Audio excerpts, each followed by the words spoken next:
Okay, thank you. Good evening, everyone. Welcome to the Brookline School Committee meeting on January 7th. Happy New Year to everyone. It's, I think, our first time meeting in the new year. And it's good you showed up today. We had quite the day yesterday in the country, and I'm glad we're here to help each other and support each other in democracy in action, actually, even at the local level, at this school committee level. So thank you for your participation. I think we'll start with administrative business. We have one consent agenda item. That's the school committee meeting for minutes from the December 17th meeting. Do I have a motion to accept? Thank you, Andy. Is there a second? Second. Thank you. And I know we have to do, are there any comments, corrections, additions? I had one. Robin, I think it says on section 4, the response to surveys that Claire did, I think it said 12,000. Is that, did I don't think, yeah, you'll fix that. I think there's just an extra 0 in there. So if you can fix that, we'll go ahead and we'll vote. Andy? Yes. Helen? Yes. Jennifer, welcome. Yes. Susan? Yes. Barbara? Yes. David? Yes. Mariah? Yes. Is Dimitri here yet? No? Okay. 1, 2, 3, 4, 5, 6, 7. And I vote yes as well. Okay. Now we go to the interim superintendent's report. Dr. Marini? Okay, that's great. I hope you can give me a minute or two here, because I wanted to give the committee and the community a little window into my day today. Today, Suzanne, you mentioned what happened yesterday in Washington, and the impact of that in schools is sometimes cannot be calculated. And it was, I don't know how everybody else felt, but I felt it was surreal. I mean, is this really happening? As I was watching it, I mean, is this really happening?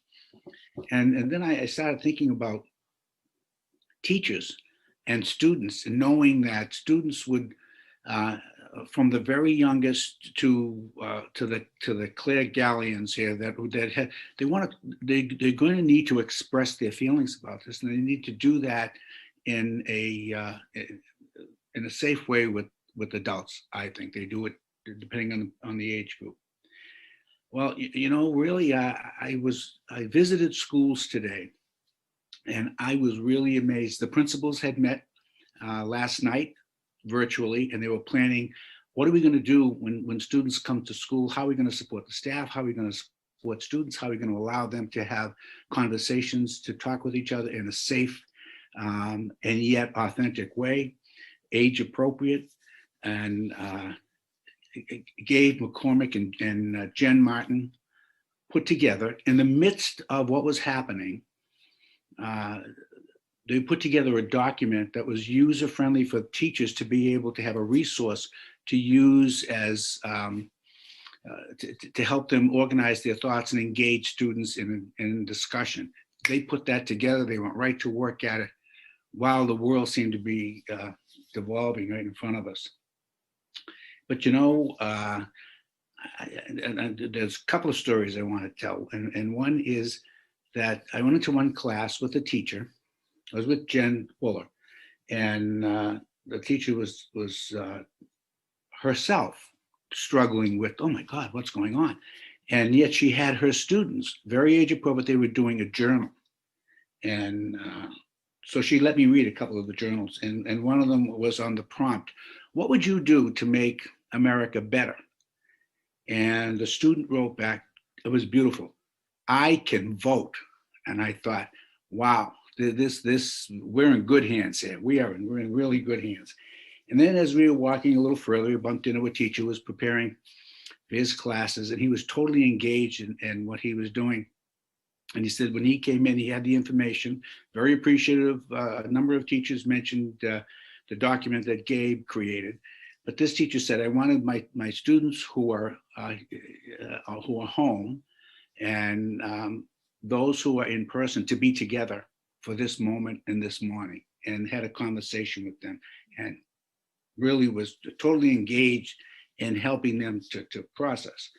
And I went from building to building, and I didn't get to all of them, but I got to a number of them. I got to 4 of them. And I was thinking and talking with teachers, although not one complaint, not one teacher complained about one thing.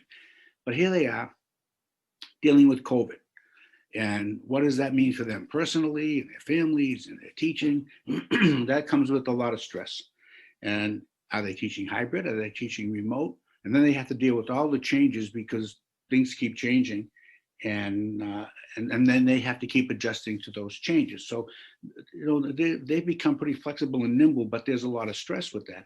And then add on to that what happened yesterday and their own feelings about that. And they had to put that aside in order to help students, and which they just did admirably. And I was thinking, we really do rely on teachers, and teachers make a difference, and how important a teacher is to every student. Think about that. So I said, geez, they're important to every student, and they're important to families.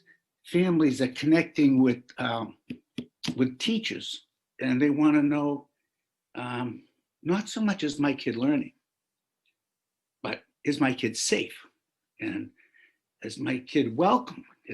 Does my child feel as though they belong to something?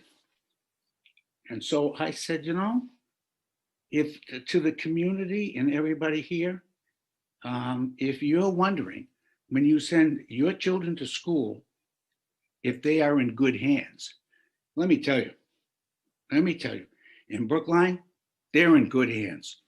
So that was my visits to the school today that I wanted to start off with. And then I have to get to some other stuff.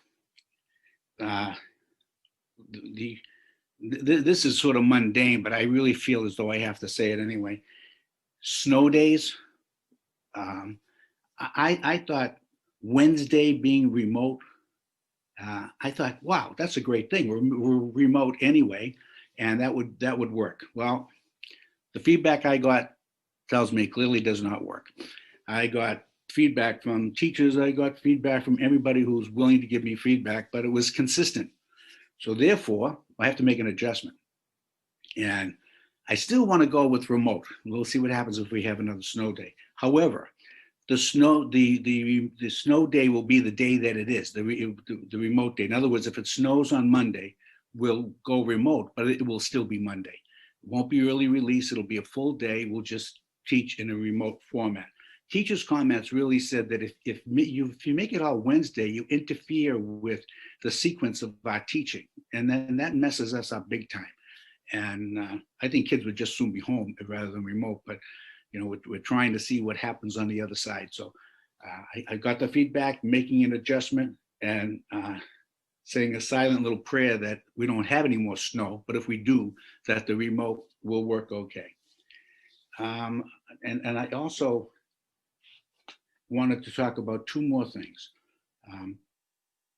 One is the MOA has been agreed upon, signed off, and is being implemented. And part of the MOA is that we have these 2 early release days for teachers so that they can continue to plan their classes. Because don't forget, most of them are teaching in 2 different formats, sometimes simultaneously, to be able to plan their classes to maintain the integrity of the program with the appropriate amount of rigor. So those days have been put in to give the teachers that planning time. And the consequences, the cohort A and cohort B, Michelle Herman has worked really hard to balance off the cohorts A and B so that they would have equal time of in-person learning. And so we've worked hard on that, and it's yet another change. So that creates a whole other different level for everybody. But it is, and we're moving forward with that. And the last thing that I want to talk about, if you will allow me to think out loud, I really just want to free associate here for a minute, if it's okay. Because I don't have, I keep thinking about this as, I don't know whether you've taken logic classes when you were taking your mathematics, you know, the if-then kind of thing. If and only if, and all of that stuff. Well, that's what this feels like to me. And this is like the returning of the first grade students full-time. So let me say from the outset, it is a desire, it is a goal to return first grade students, you know, whether we get the second and third grade, we'll see. But it is a goal to get those first grade kids in school. So here's sort of the issues. January promises to be, from all accounts, difficult in terms of the spike. So we're not reducing the 6-foot distance. We're not doing that till we have a level of confidence around that.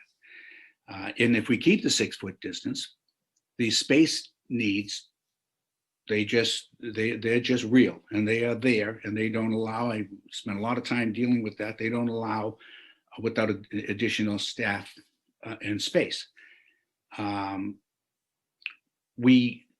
In order to move, to reduce for the 6 feet to the 3 feet, I'm hoping that the vaccine will be available, and so too does the commissioner. He was on the call today, but I'm not 100% certain when that vaccine is going to be available. And so there's no real straight line that I could say, on this date, we're going to return the first grade. And here's just another complication, which is somewhat related. That's actually related. We're going to give students and parents an opportunity, this is the last opportunity to make a switch from the remote learning academy to hybrid or vice versa. And everybody should know that it is a goal to get the first grade back in full time. Everybody should know that. I don't have a date certain that I can do that. I just do not have a date certain, and I absolutely cannot commit to something that I can't deliver on. I can't do that. That would feel to me disingenuous. If I had to say that we're trying to get a date certain, but a lot of variables. So, but parents who have to make a decision about whether to switch from remote to RLA or vice versa, I mean, or the hybrid or vice versa, then need to know that the system is working on returning first grade. So now the parent may say, well, if I want to return to first grade, maybe I should stay in the hybrid. But, you know, I really think that I want to go to the remote, and whatever decision they make, it's really important that they make the decision with the full knowledge that the system is endeavoring to go full time with first grade. And if you were to say to me, which I'm sure that, you know, if there were 1,000 people, 999 would want to say, when are we going to bring the first grade back in? And I would love more than anything to be able to say, on this date, it's going to happen. And then we can put all the pieces in place. 2-week notice for this, 3-week notice to have the committees in place that we have to have and do the appropriate kind of planning. But I can't say that. So I struggle with trying to answer a question that I don't have the answer to. So that's why I'm thinking out loud with the if then. If the vaccine is here and it's making it has an impact, yes, we can reduce the distance. And if you know, ironically, if enough people were switching from hybrid to remote, well, that would leave fewer kids in the class. If it went the other way, where too many went from remote to the hybrid, then we wouldn't be able to do it. So so there's two messages I would like people to hear from this. One, it is a goal to get the first grade back. That's unapologetic. We want to get that first grade back. I do not have a date certain on when that will happen. And the third thing is the commission is going to come out with new guidance. At least that's what he said today. He's going to be coming out with new guidance soon, which is going to address this very issue. in terms of getting more students back into school. So I think Suzanne, right now, that's all the news there is to print. Okay, so I would guess, Jim, that there are a few committee members who would either like to throw out some questions or just make some comments. So why don't we let people do that if that's okay? Oh, absolutely. And we'll just take people one at a time and let everybody have at least one chance to do this. So Okay. I see Helen's hand. So Helen, go right ahead. Thank you. I got it up first. Jim, thank you. I mean, your goal is my goal, and I think the rest of the committee's goal. And the sooner, the better, certainly. The one thing I would caution us is not to think 3 feet, 6 feet, but there's 5 feet, there's 5.5 feet, there's 4.5 feet. You know, there's many different iterations on that. And I think that we need to think about that. Kids who are in pods outside of school, can they be closer together in school? Those sorts of things, to try and be creative with the space we have. Yeah.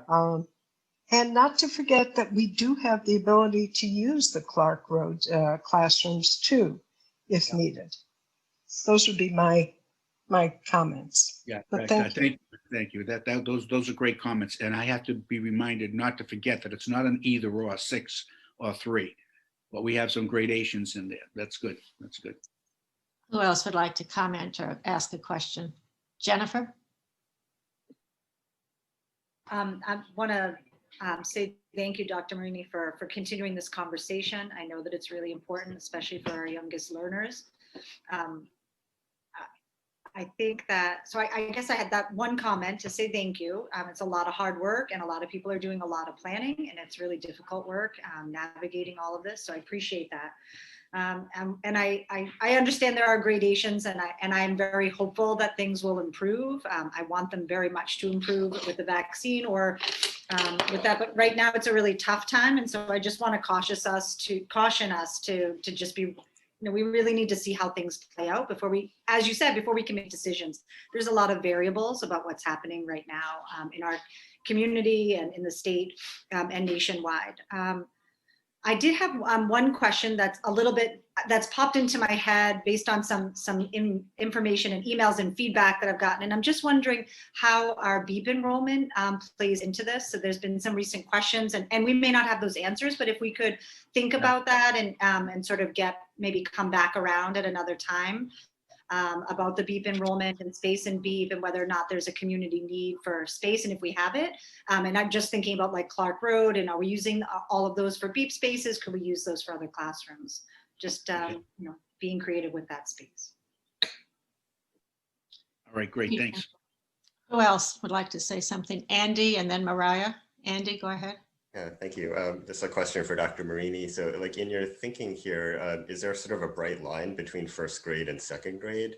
Or are you thinking in terms of possibly bringing back multiple grades at once simply by relaxing the distancing rule when you feel comfortable doing that? Yeah, great question, obviously. If I had my druthers, we'd go 1 through 3, to be honest with you.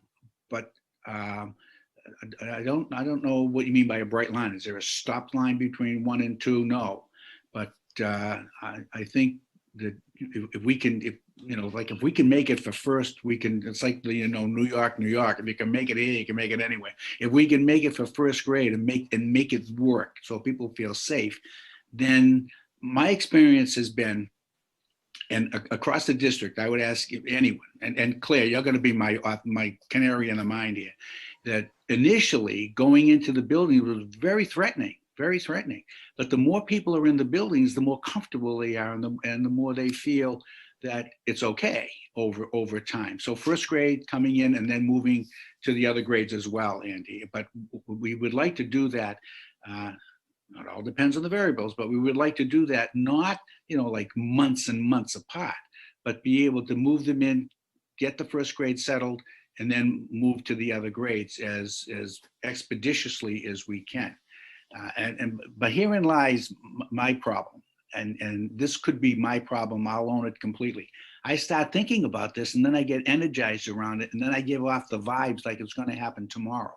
And then when I start doing the planning, I say, ay, ay, ay, you know, so looking at the timing piece of it, I want to manage expectations. But I also want to let people know it is a goal that we are not walking away from. Implementing it is proving to be one heck of a challenge. That's what I'm saying. Mariah, your turn. Thanks, Suzanne.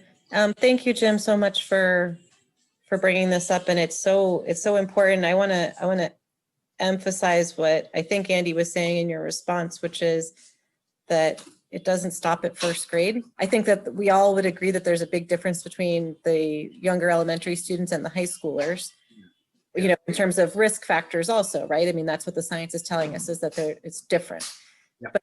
But when we think about, I personally don't feel comfortable with this idea of only first grade. And I think we should be going higher. My druthers are your druthers at minimum, if not at least through third grade, perhaps through fifth grade. I also, I want to add that my recollection of one of the things that we heard in August from the staff who run the schedules in each building, was that every time a grade goes in, they have to rebuild the schedule. So I hope we don't do it first grade, they have to rebuild the schedule, then second grade, they have to rebuild the schedule again. We're making that work for them. My understanding is pretty momentous by having basically new schedules every week or two. And so I hope we can be thinking about that. And I completely appreciate what you're saying about January.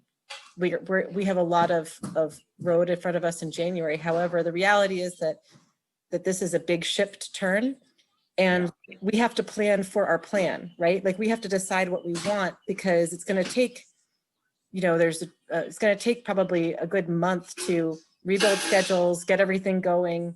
And then we need to say, well, and I'm making this up and I'm sure I'm skipping some steps, but you know, if we can anticipate that teachers are going to be vaccinated by, you know, the end of February or mid-February, then in 2 weeks past that, we can go ahead with what we need to do, or whatever it's going to be. But I just feel like we need to say what our plan is, so that as soon as we feel comfortable, we can flip the switch and start to go through those steps.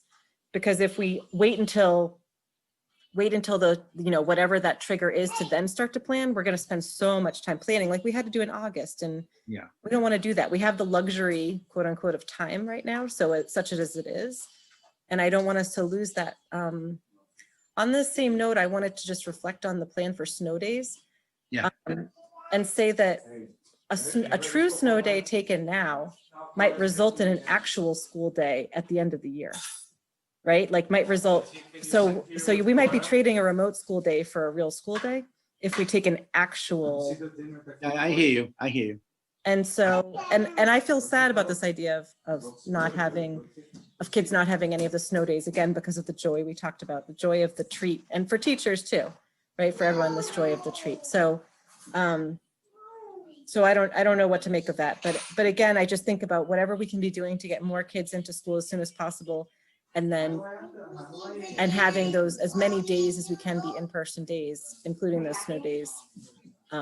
That's really great. And I really urge you, hopefully we're not going to stop at first grade, and we're going to do multiple grades at the same time to facilitate the scheduling and planning, and to start that planning early so we're ready to flip the switch. Okay. Thank you. Thanks, Mariah. I'm going to do David and then Dimitri. David? I also want to thank you, Dr. Marini, for all the hard work you're doing with this. To bounce off of a point that Mariah made around the timetable of vaccinations, do we have some idea from conversations with the health department or others when our educators could be vaccinated? Because to me, at least, that's sort of the critical threshold here, because I see no reason why we couldn't bring everyone back if our educators were vaccinated. Yes. So do you have some idea on the timetable there? Well, the commissioner said today, he said February to April. And he acknowledged that was a wide gap. But that was as far as he was willing to go. But I know that Trish has been in communication. Tricia Laham has been in communication with Dr. Jett around this as well. So those are the dates that I have. But drilling down into, can we do better than that? I know that the nurses were elevated from the second tier to the first tier, and the educators are in the second tier. But that was the range he gave today. And I can understand how current space constraints might limit us to only bringing back a grade or two sooner than that vaccination period. But I'm wondering whether there could be a similar effort made at the high school to try to get ninth grade back full-time, for instance. Do we have adequate space at the high school that could possibly accommodate that by using cafeterias, auditoriums, gyms for certain classes? Because our ninth graders also need to sort of be more oriented into high school life, and an abbreviated eighth grade as well, of course. So while I appreciate this focus on first grade in the elementary schools because of those space constraints, I think we could be trying to pursue something parallel at the high school level. Yeah, I know that ninth grade has been something that you've been right from the very beginning. You've been concerned about the ninth graders. I'll have to do the homework on that. Okay, thank you. Thank you, David. Dimitri? Yeah, mute. Thank you, Jim. As everybody else said, Jim, what was your timeline? Were you thinking that you could get something done before the February break, or are we talking post-February break? For first grade? Yeah, and actually, in my mind, I think you should go with your idea of doing grades 1, 2, 3. So I think you should bring. Yeah, let's just go bold. Yeah, I think in terms of being real, it would be after February vacation. Okay, so we're talking so again, let's assume that we were to do more than one grade.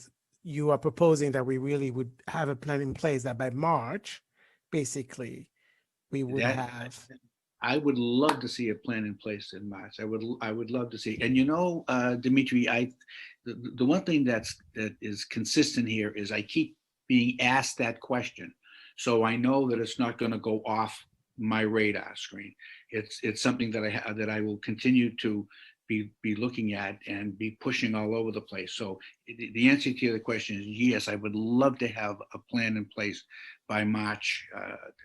I think Mariah is right that you can't plan in the moment. It takes a long time. So doing the planning for the plan is an appropriate thing to do.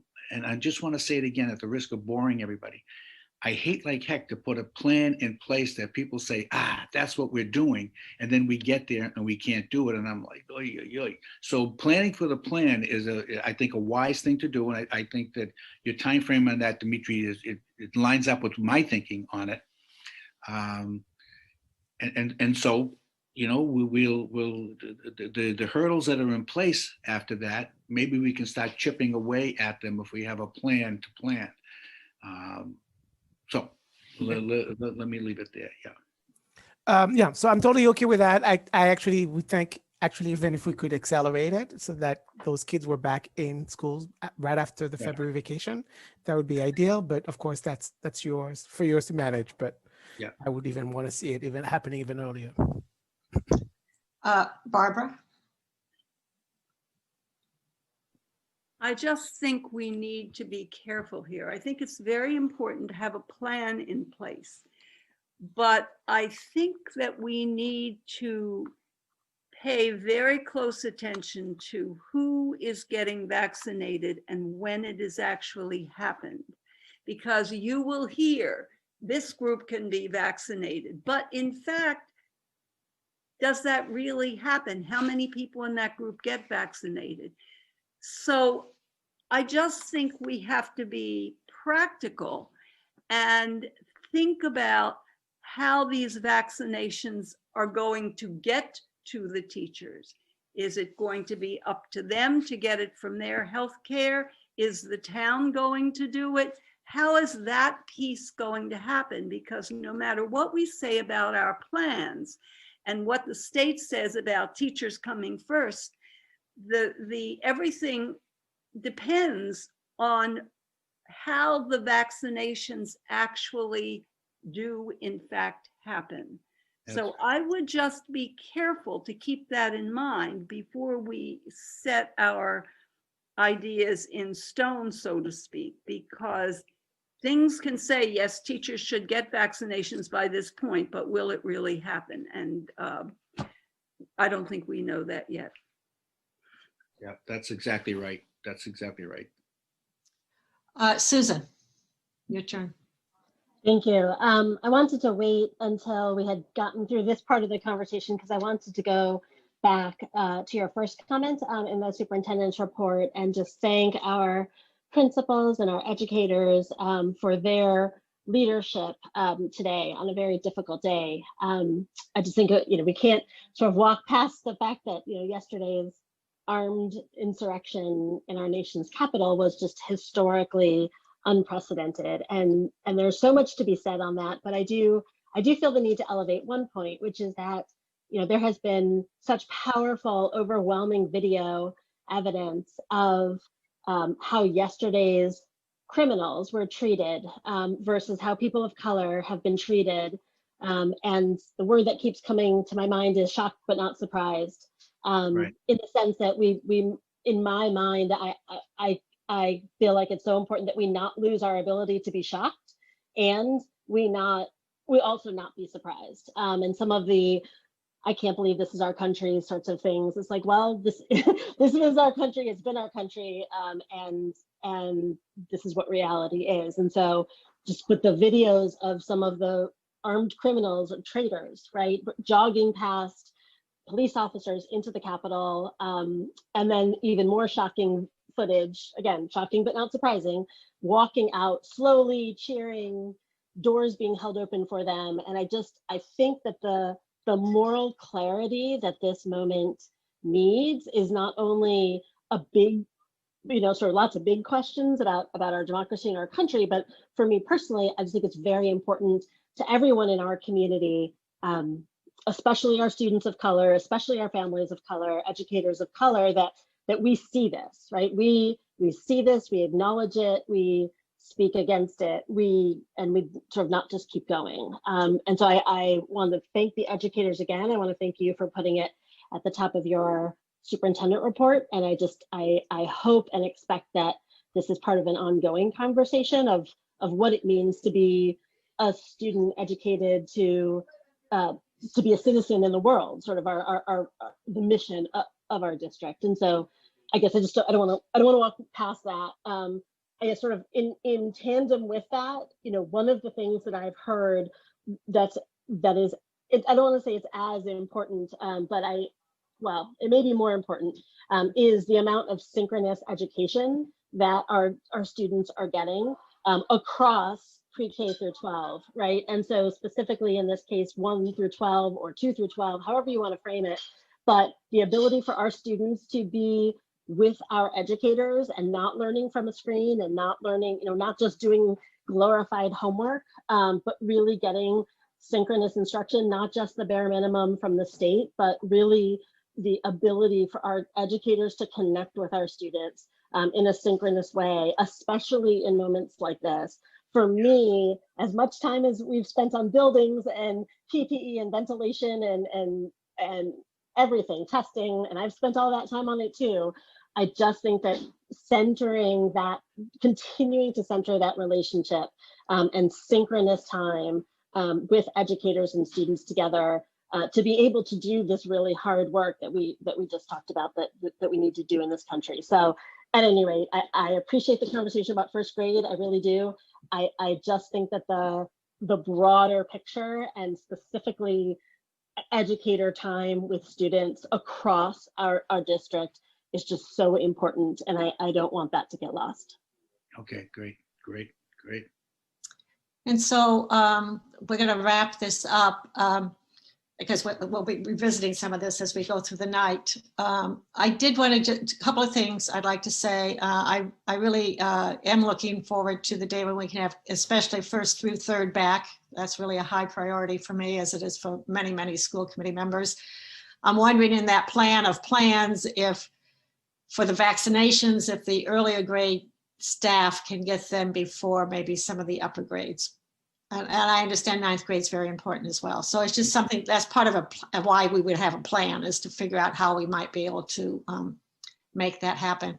And then the third thing I would just like to say, you just dwelled on it for a minute, it is talking a little bit what Susan was saying about the amount of time that's synchronous learning. And I know that there's been some questions from some particular students' families about, their minutes and what the programs look like.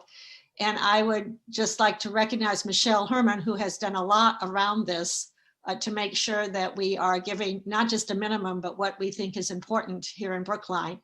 And that if there are particular cases where families have concerns about their child's program or number of minutes, that I think, Jim, you've suggested that perhaps they should contact their schools to talk about that, maybe the teachers and then the principals. Do you want to just say a word about that? Because I know we're getting some emails about it.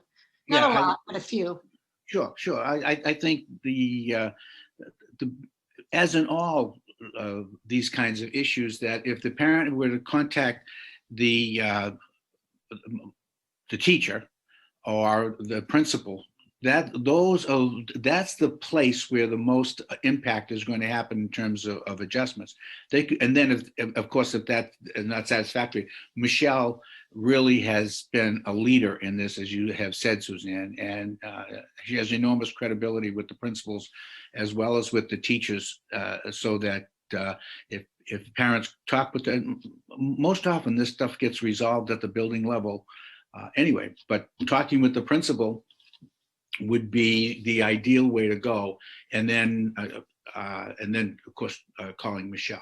And then we're going to have conversations about it as soon as Michelle gets called. If there are a number of issues and she's seeing a pattern, we're going to get involved with it. But it's so much better to go to the teacher and the principal first. Everybody tends to respond better when they're involved at the first level. Thank you very much.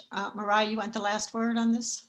I just want to ask a quick question about that. So for families now who think that their kids' number of synchronous minutes, either live or remote synchronous, is not meeting what the upcoming state guidance is, which is the 35 hours over the 10-day period, that they should start with their teacher. And if they don't get an answer that they find okay from the teacher, I just want to make sure I'm understanding. They start with the teacher, then if it's not okay, it goes to the principal. Then if they still aren't getting an answer from the principal, they go to Michelle. Yep. Correct? And then to you. And then to me. Yeah. Okay. And so for parents who are listening, it's Michelle Herman. So people know this. I'm just trying, because people have been asking and we want to make sure that it's clear to them. So it's good to Her name's right there on the screen. She right there on the screen. Yeah. Thank you very much, Jim, and thank you, Michelle. It's probably Michelle Herman at pbsma.org, like the rest of us. That's great. That's great. Congratulations, Michelle. Thank you for the work, Michelle. No problem.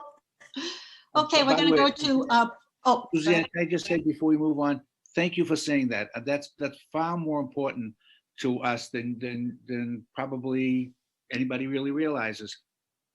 It's so respectful to receive a phone call. Over the vacation, I had a few phone calls, and I did happen to have a phone call with a parent who just needed some information about something. So I just asked, have you had a conversation with the principal? No, hadn't thought about that. So he ended up having a conversation with the principal, and the principal was like, "Oh, geez, I'll call that person." So it feels so much I don't know, more like we're working together when we go through that way. So thank you for raising that. That's great. Okay, we're going to go to public comment. Robin, if we're ready. The first one person is Hajar Delshad, and then after that will be Carolyn Thal.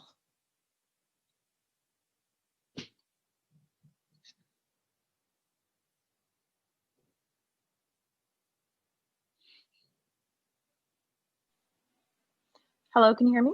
Yes, we can. Go ahead. Thank you. My name is Hagar Delshad. I'm a physician assistant and mother of 2 daughters at Baker. Everything I will say, I ask you to understand that I'm the mother of 2 children first and everything else second. And quickly on the events of yesterday, I really want to thank you for acknowledging the trauma of the day and recognizing that students are betrayed by the separate treatment that was seen by the force given on that day. I ask for you to call what happened an act of terrorism and its perpetrators as terrorists. If my Muslim children hear that enough, they will understand what actual terrorism is. Your words matter and the words of school leadership matter. Terrorism is a very strong word, but it has been deployed unjustly against people of my faith for decades. I just ask that the words we use are appropriate for the actions that we've seen. I want to thank you all for the incredibly hard work that you've put in to get our students back in the buildings. My children have really loved their in-person days a lot. They appreciate that you've reached an MOU with the Educators Union. We were incredibly hopeful that we would hear, after this agreement was reached, that we would hear announcements of more days in person for our kids. Instead, that we actually learned that they'll lose more in-person time. They have more half days, planning days, holidays, and changes in their cohort days. Early release is now 2.5 hours. I'm just not sure what Brookline children get out of all of this. We, the parents, are very frustrated. We see our kids with mental health challenges. They're disengaged and not interested in learning. There is most importantly a lack of continuity, routine, and structure, which are the foundations of successful and stable early childhoods. Really, it's enough. The parents want to know how these changes are going to benefit our children by taking away their access to in-person time. We have the most stringent mitigation measures above and beyond the requirements. We've had no in-school transmission. We are going to launch a $300,000 testing initiative. Why do we even have to wait for a vaccine? But on that note, myself and many volunteers in the Medical Reserve Corps will begin vaccinating first responders on Monday. And in a couple of more weeks, we will be vaccinating the educators, which we're all very excited about. Teachers should be prioritized for vaccinations. There's a 50% reduction in COVID infection within the 12 days that follow the first vaccine. You don't even have to complete the series to get that type of protection. So Dr. Marini and school committee members, we should not be only talking about what triggers schools to shut down, but what triggers schools to reopen too. I call on you to form a task force, including the school committee, parents, teachers, BEU representatives, the principals, and the superintendent and panel 4 members to discuss and immediately work towards a concrete plan with timelines to return school students to the buildings, which are a safe environment, a rollout plan for gradual return to school, and a working plan separately for full return to instruction in the fall. The time to plan is now, not when all the milestones have been achieved. Make a plan with the best case scenario and we can adjust it if needed, but we can't create a plan if we never had one. Short of these, the district will have further enrollment drops and budget crunches and unfortunately teacher layoffs.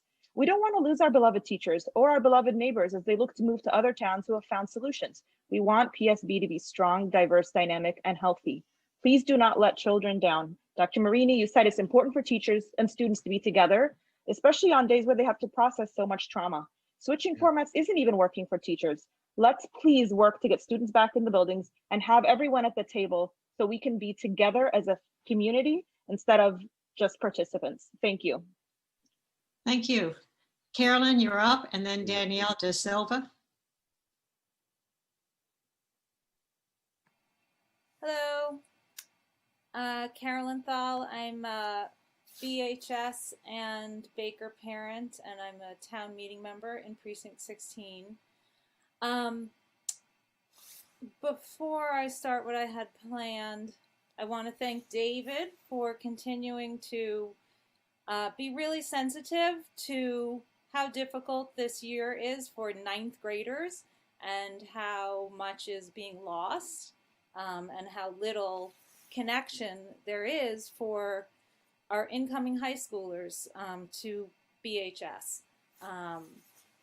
I'm a little confused about the conversation about vaccination. I think vaccines are exciting.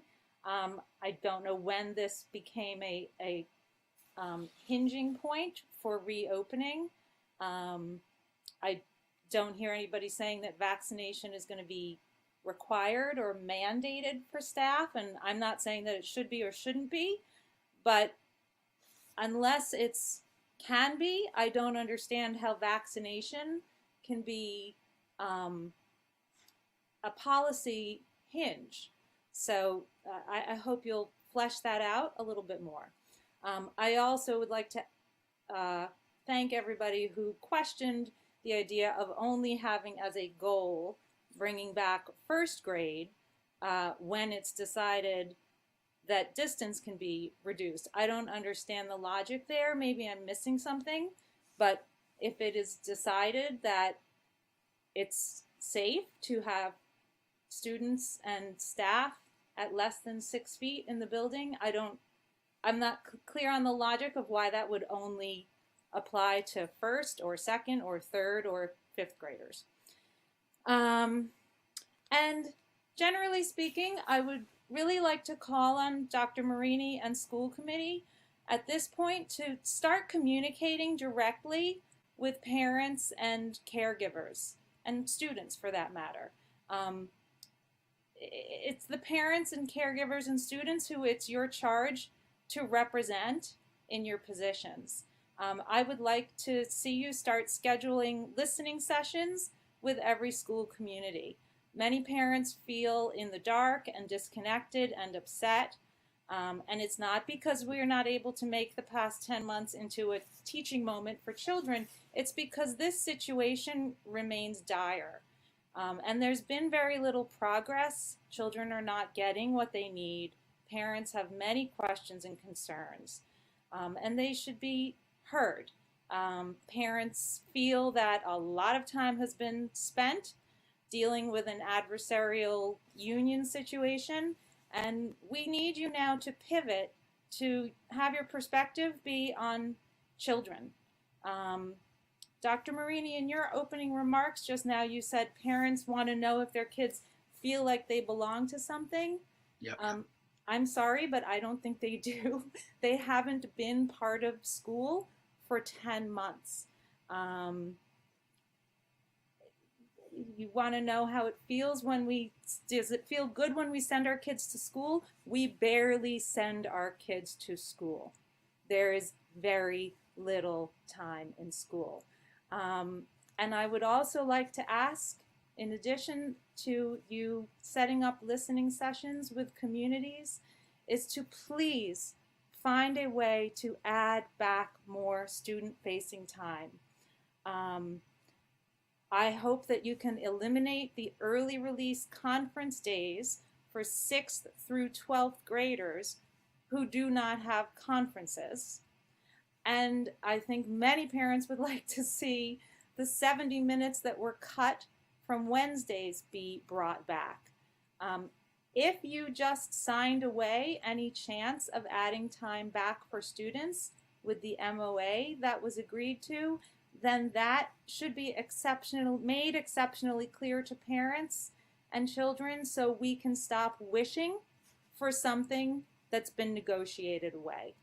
We need to know what is possible, and we really need to not just be hearing the word goal, but to see action that gives students more time. And it's all about seeing what's happening in this district from the perspective of children and what do the children need. And that's not the way I hear the conversation. And in terms of, well, you know what? I'll stop here. Okay.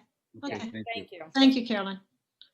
Danielle, you're up, and then Akeisha Landfield. Do a listening session.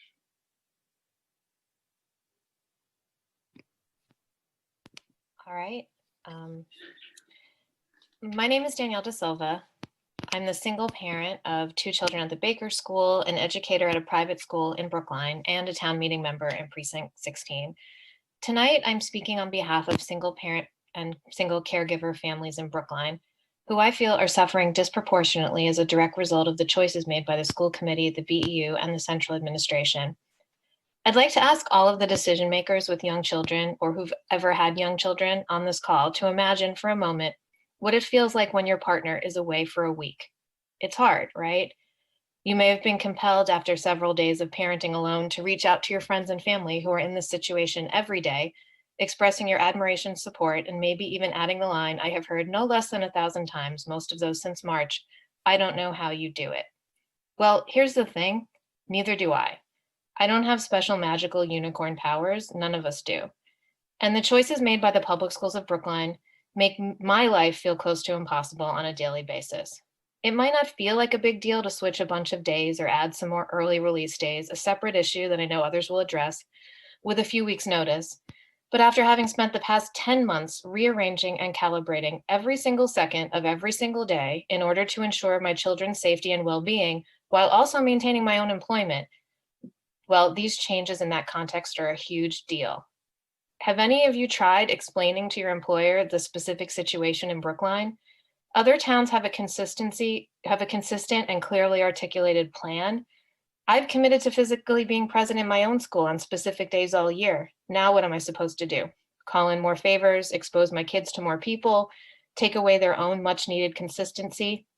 What level of executive functioning is expected of people during this time?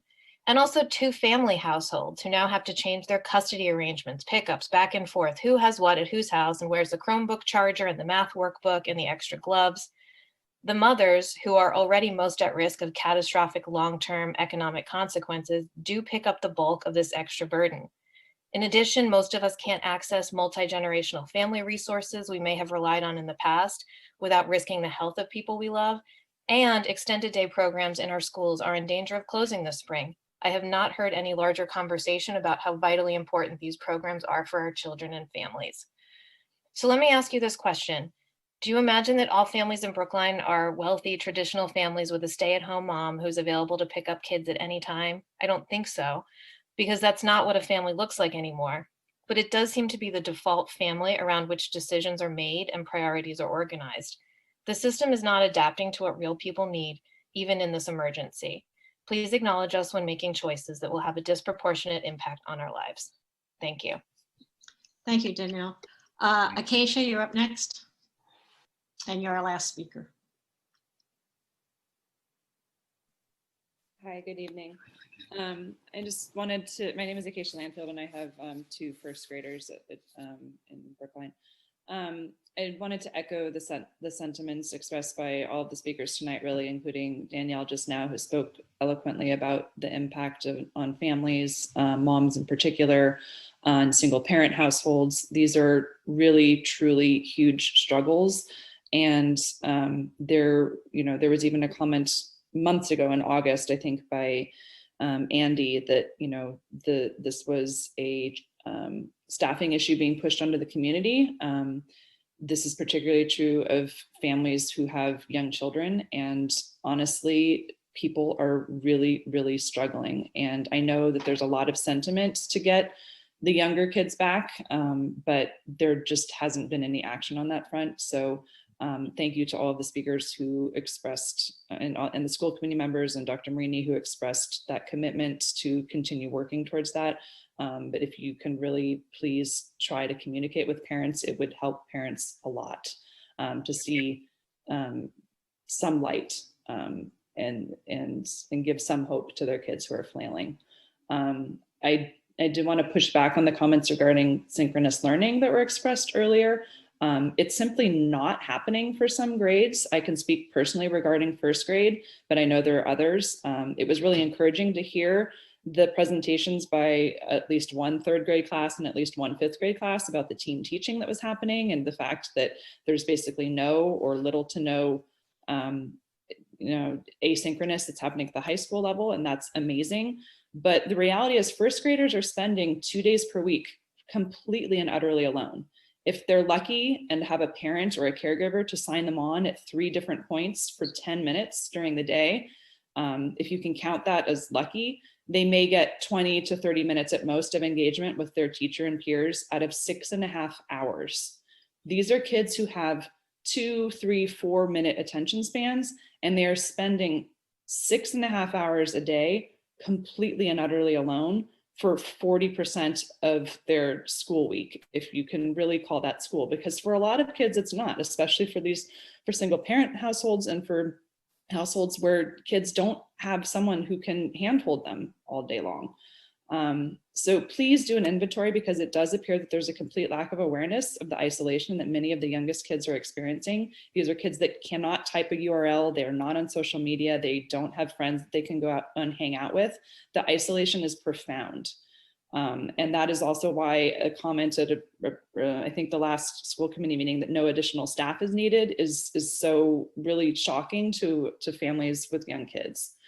I wanted to echo the sentiment pushing back on the vaccination topic, echoing what Carolyn said.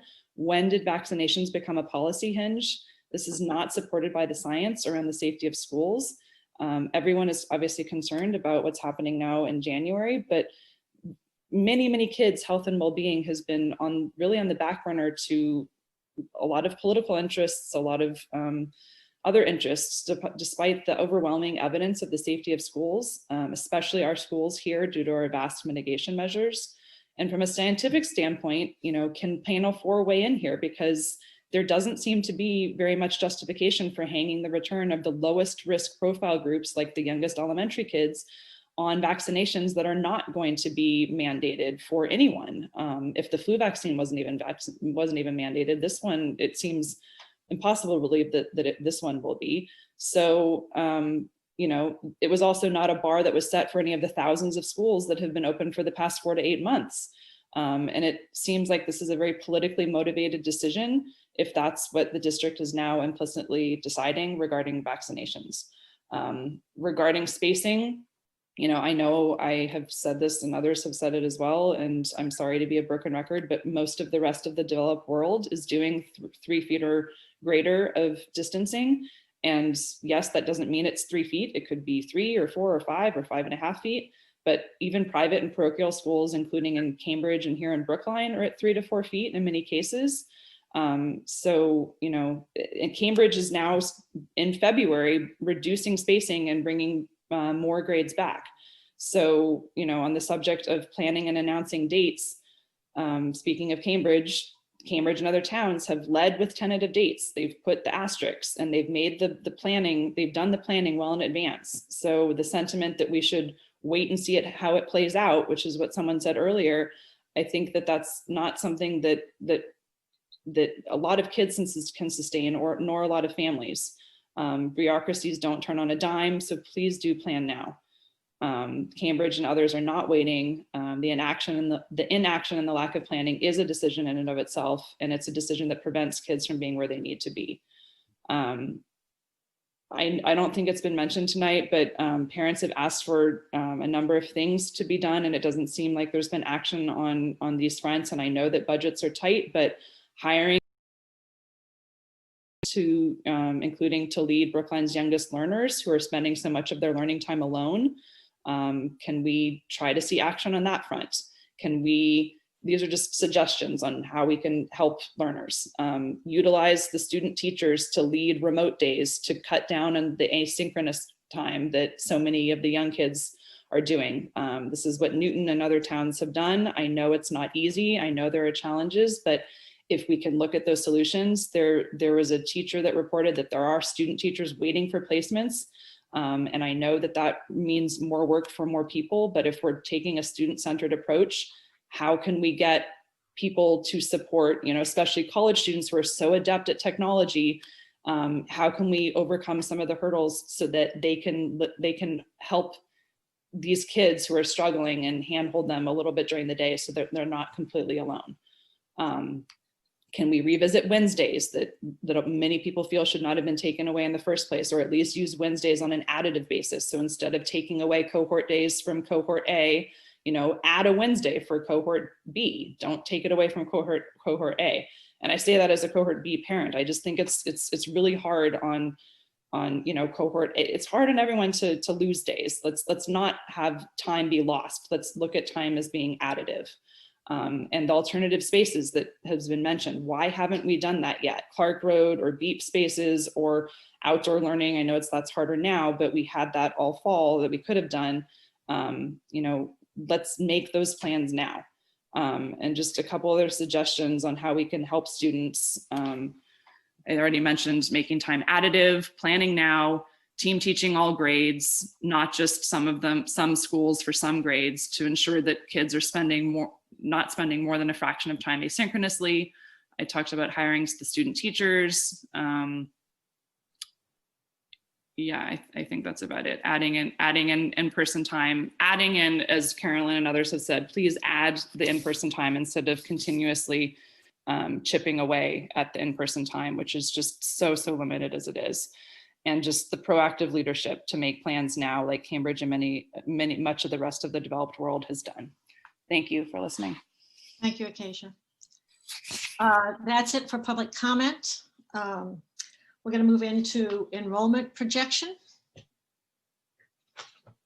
Erin, we're happy to see you still. I'm still here. Still here. Yep. Sure. Let me just share my screen. So this is the enrollment projections that you're suggesting for next year, 21-22.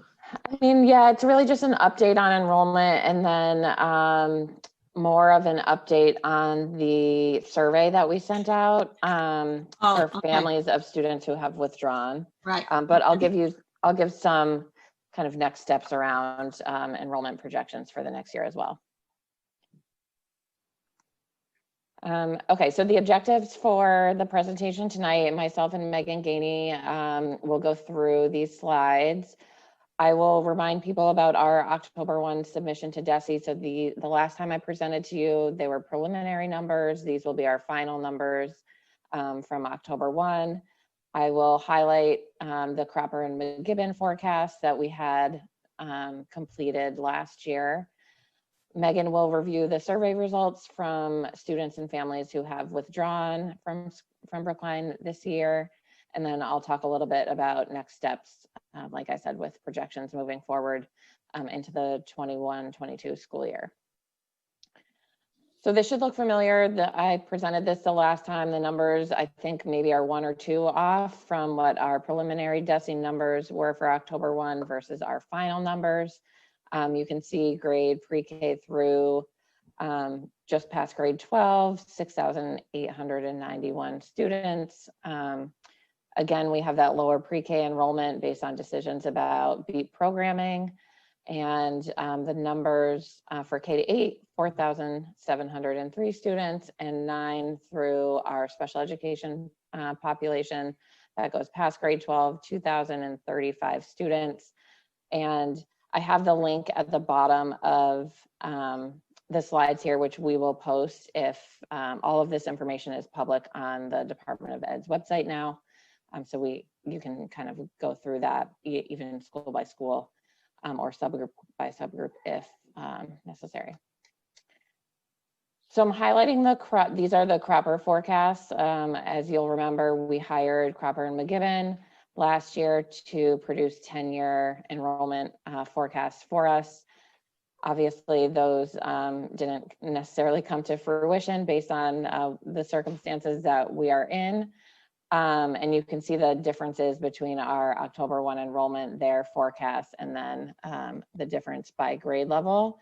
What I wanted to highlight here are the numbers for the forecasted numbers for kindergarten and grade 1, because you'll see that for budget purposes or our initial thinking around budget purposes for each school, that we will actually use the Cropper forecast for kindergarten and grade 1, thinking that hopefully this population of students is more likely to come back or return or increase, but we will use the cohort survival methodology, which is essentially just rolling over grade to grade for students in grade 2 through 12.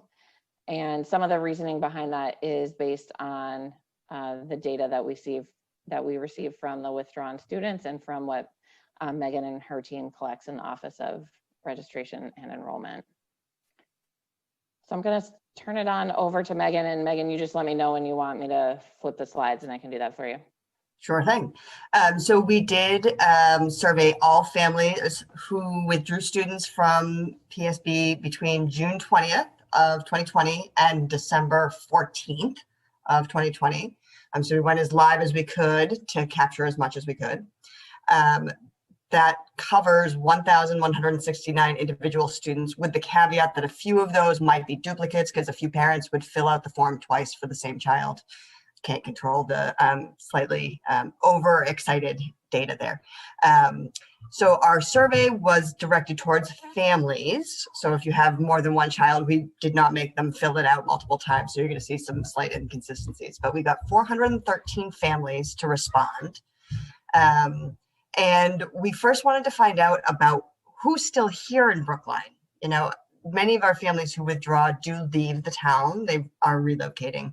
So we did find that 43% of those families who responded they've left and they do not plan to return.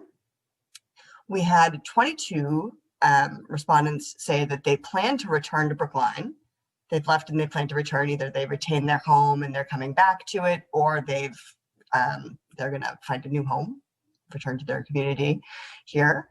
And then a little over 51%, 50% remain residents here in Brookline. So they would be eligible to re-enroll if they so wished. Karen. So we also wanted to find out a little bit about the plans families might be having regarding their children if they've withdrawn.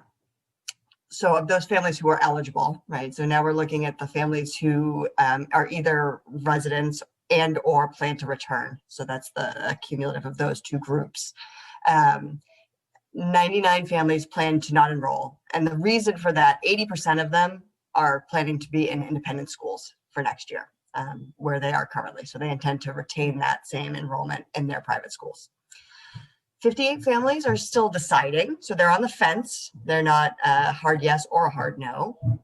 So of those families, they're strongly considering remaining in independent schools.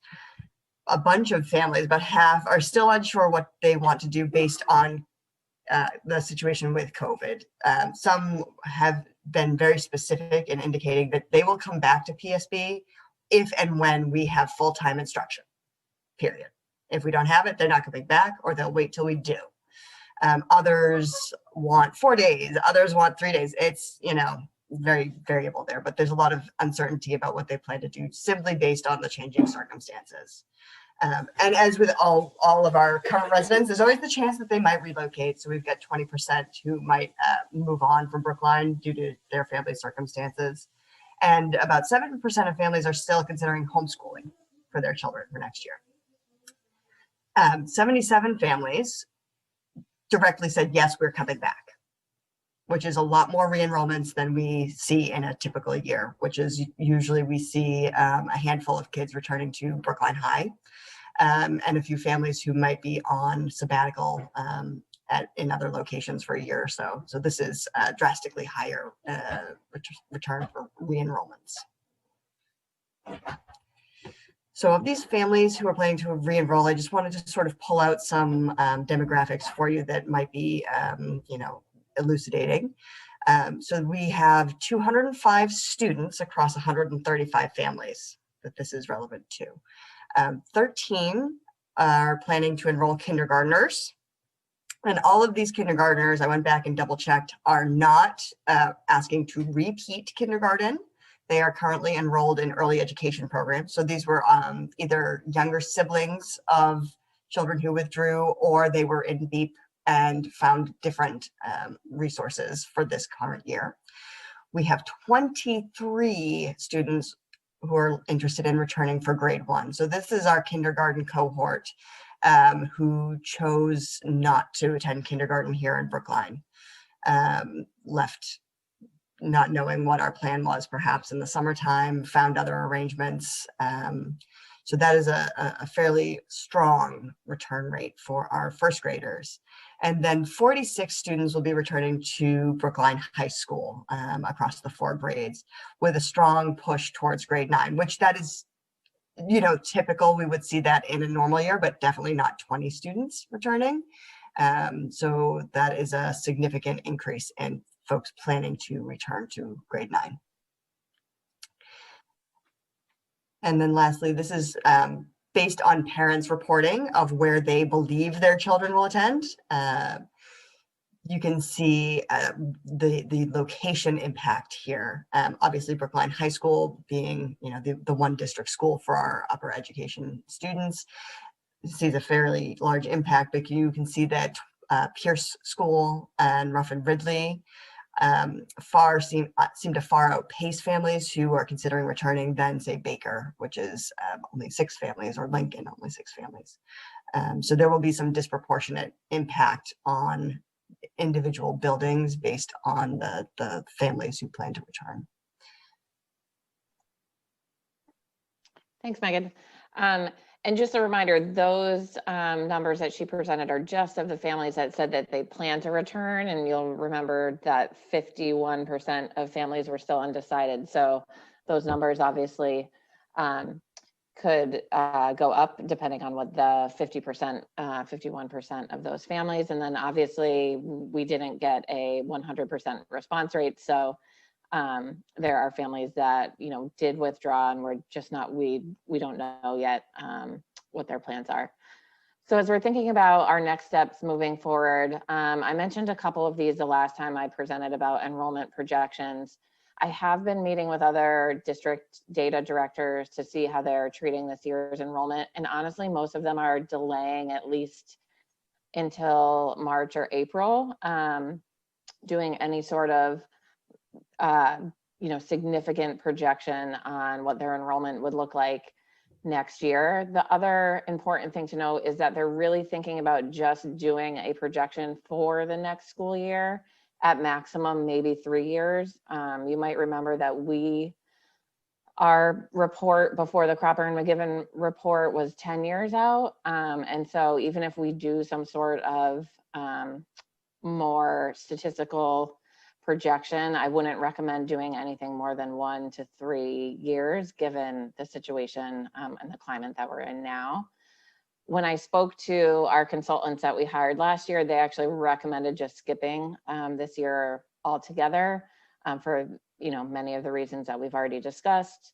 But if nothing else, I do think we should pause until we have a better understanding of our kindergarten enrollment numbers.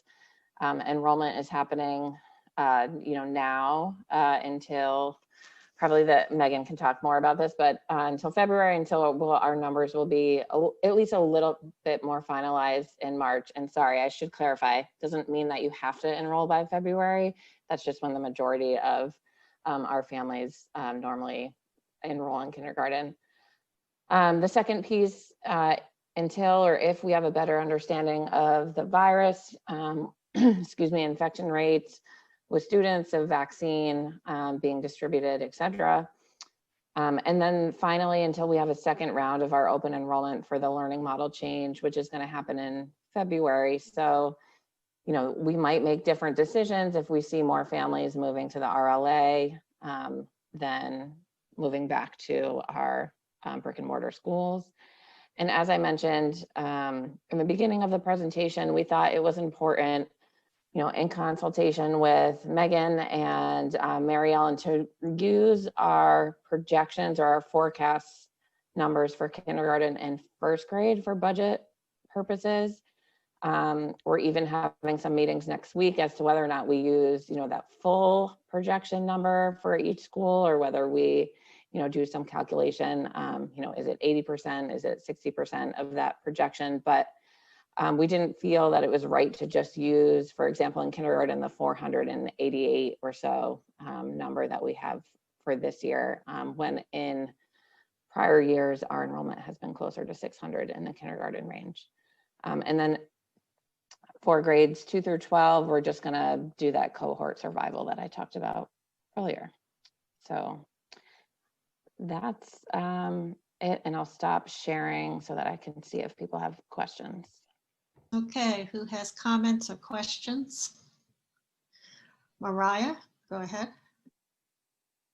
Thanks, Suzanne. Erin, thank you for the presentation, and thank you, Megan. Do you mind actually putting the slides back up again, just to show the one that where it was the last year, the one that showed last year and this year numbers to show the reduction in students? Yes, right, exactly. So my question was like, Sorry, I'm muted, sorry. This is showing not last year and this year, but it's showing our October one the from this year and projection. our forecasted numbers, yeah. So I guess, well, I think that the question is still more or less the same, even though I don't think the data is here of last year versus this year, is if we were, like, we're down, is it roughly 800 students? Am I right off the top of my head in K-8? And I guess my question is, even if we're only focusing on K and 1 to bring back sort of previous numbers, but like grades 2 through 12, you're talking about basing it off of this year and going ahead with cohort survival, right? But the numbers that we heard just now from Megan would indicate that we'll actually have somewhat larger of a return from that. So are we under, to me, it sounds like we're going to be shorting ourselves if we're basing it, because cohort survival is more or less like 0.99 of the year before, 1.8. Right, yeah. So we're going to be shorting ourselves by what sounds like hundreds of students if we were to base off of this year and roll forward on cohort survival. I mean, I'll give you one caveat on the 9th graders is the survival rate for our 8th grade. We lose a lot of kids to private high schools. That's a normal thing. So that bump of it being 20 kids is probably not going to be statistically like a huge deal, to be honest. It's just more than we see in terms of kids we've seen before in the district coming back. But I think I wasn't that marveled by the high school numbers, actually. It was more thinking of what is happening. You know, it was a relatively small. What I took away from what you presented was you had 400 families respond, and of those, you had about 200 kids coming back. And so I took that as a 0.5 kid. And whether or not that's right or not, I don't know. But to me, that says that if we had 1,200 kids going, maybe we'll have half of those kids coming back. And so are we shorting ourselves by planning for hundreds of kids? Again, I'm just seeing these numbers now, but that was sort of my fear, is that we're underestimating if we base on this year's numbers. Yeah, I mean, also what I should have said at the beginning is that, you know, projections or forecasts in the first place are, you know, just what they are. Projections are they're not final. And I think this year we're doing the very, very best that we can to come up with numbers that we think would be appropriate for budgetary purposes, when we know that in reality, it will be closer to April, May, maybe even later than that, when we'll have a better handle on what our enrollment actually could be, or what we could project it to be. I think one of the reasons why we decided with this K and grade 1, like I said, we're meeting next week. Well, they're meeting next week to talk through whether or not we use that full, 626 number you see there for kindergarten, whether that should be more like 80%.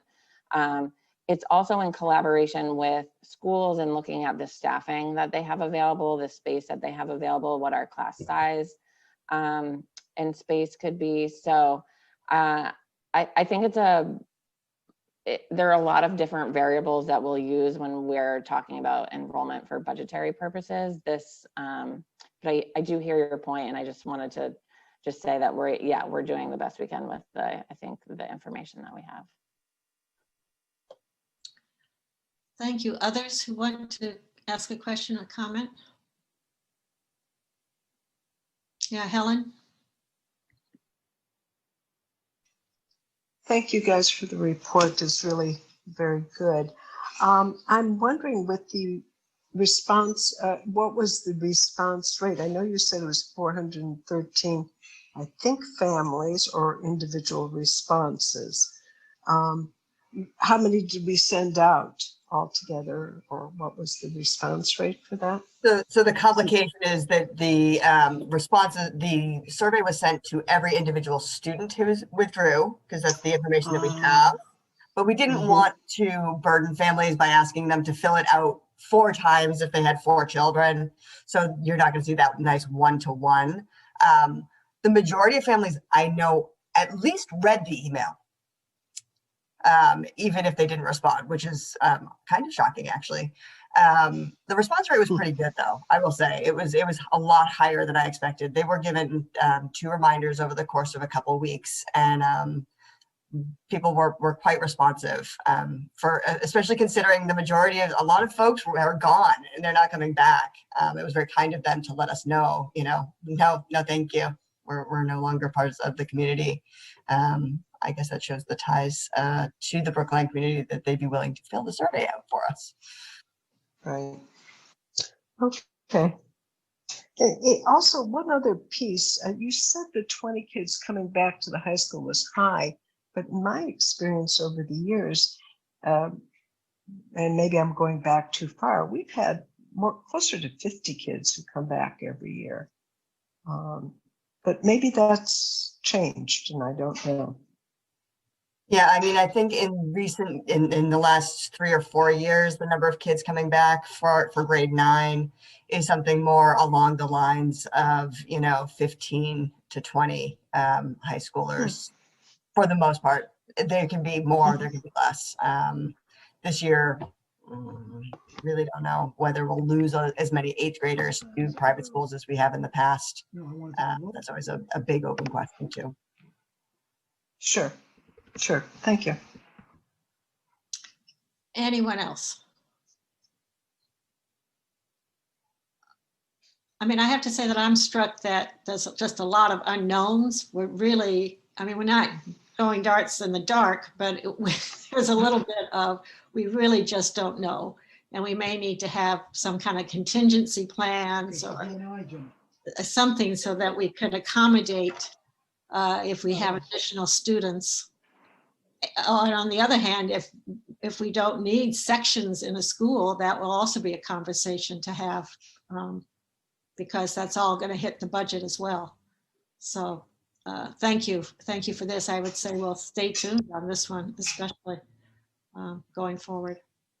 Yeah, I do think that kindergarten number in March will be really valuable. I know that's a little bit later for budget purposes, but it will at least solidify things a little bit better, I think. And even that will not be a strong, that won't be a high number come the end of February, early March.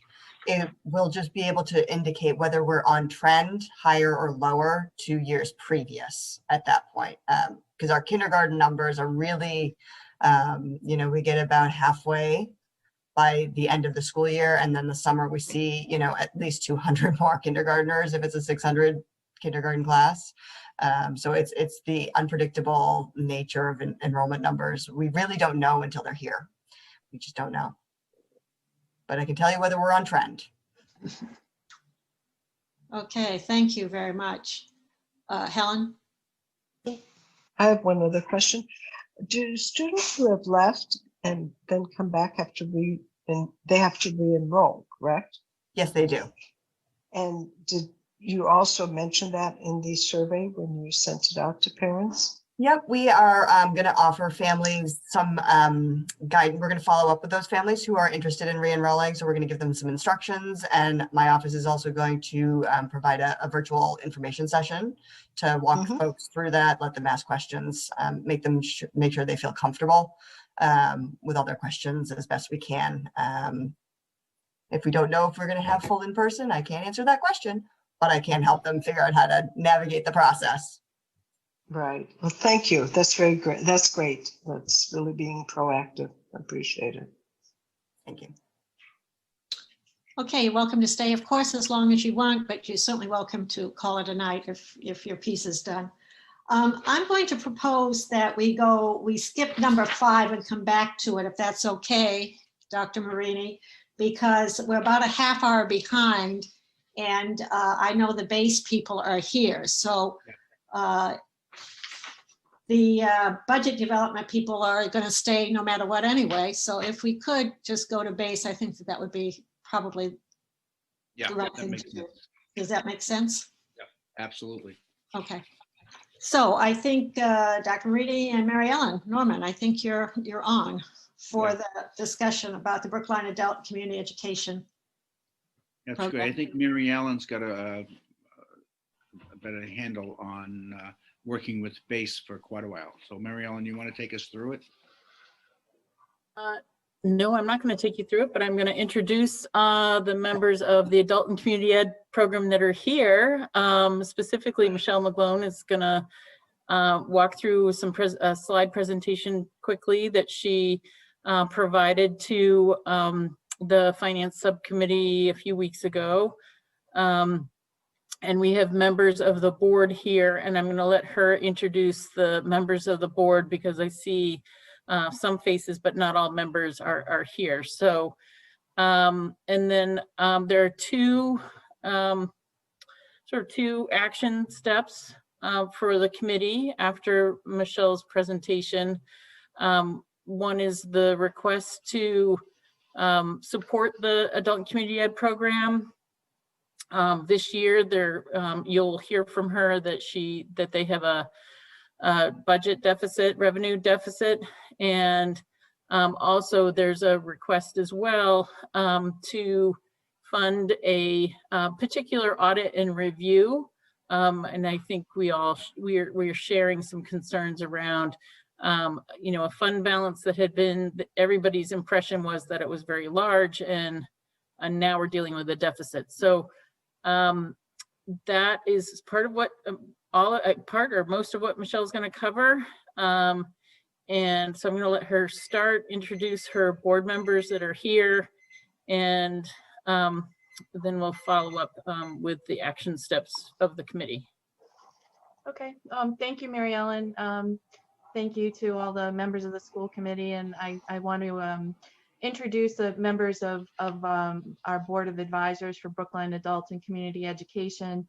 Arthur Conquest is with us this evening, and he is the chairman of the board. And we also have Peter Meyer and Steve von Lichtenberg, who have joined us live. The other members of our advisory committee are participating, but just not on the panel this evening. So I'm sure that they are tuning in. And I promised Arthur I would yield a few moments of my time with you over to him. So he has a few comments that he'd like to share. And also wanted to acknowledge Jennifer Monopoly on the school committee, who is our liaison. So she's been putting in quite a few large numbers of hours trying to help us and guide us through. Unfortunately, what we're feeling right now is a crisis, and that's why I'm coming to you this evening, as Mary Ellen mentioned, with the need for two requests in particular of you. Just to kind of give you a very brief synopsis of what brought us here. Most certainly the pandemic of 2020 is one of the reasons that BASE finds itself in this crisis that we're in. In fiscal year 20, the program experienced significant revenue loss due to the necessity to abruptly cancel over 450 classes, which was a really tough thing to do. We quickly rallied and started offering classes online, but our revenue stream just hasn't been as strong with the online classes. So we saw, for fiscal year 20, that we brought in about $713,000 in revenues versus the projected amount, which was over $1 million. It would have been $1.5 million. So we started off the year with, dealing with the pandemic.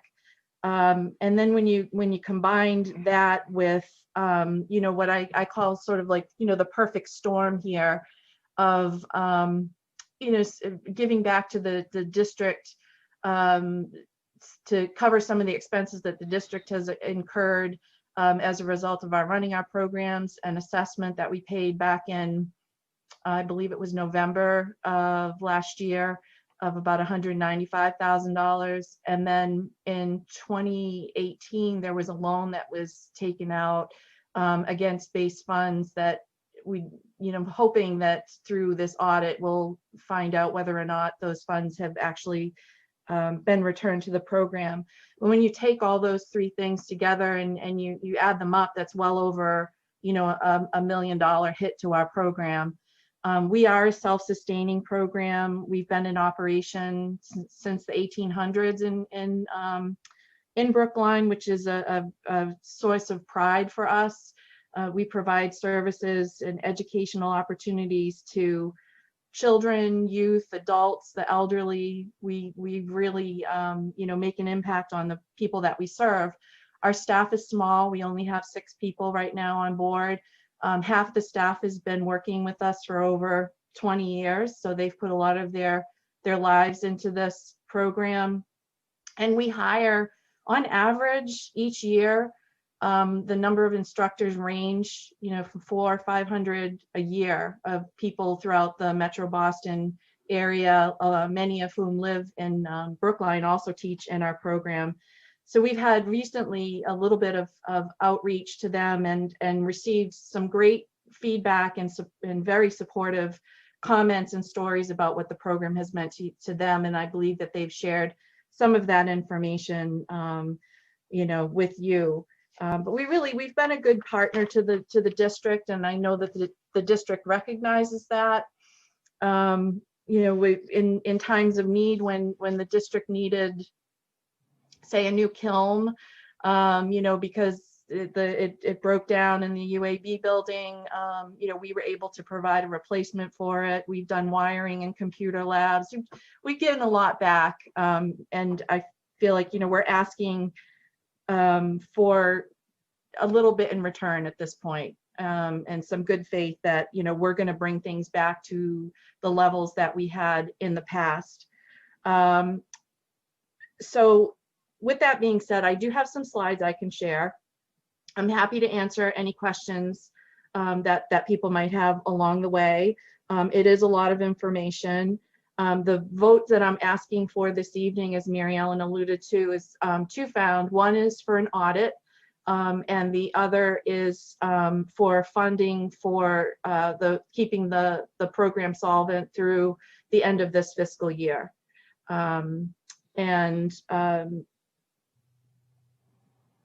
It's been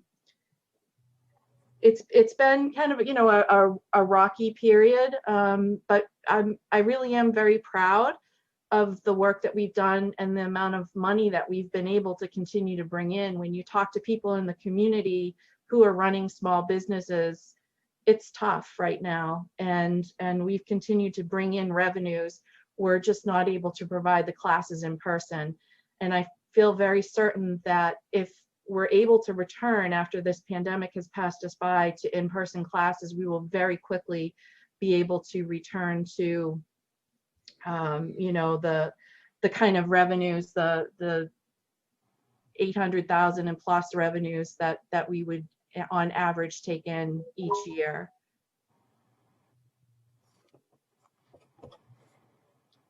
I'm sorry, I saw Mary Ellen's screen light up. I thought you were going to say something. No, okay. All right, well, let me go ahead and share my screen then.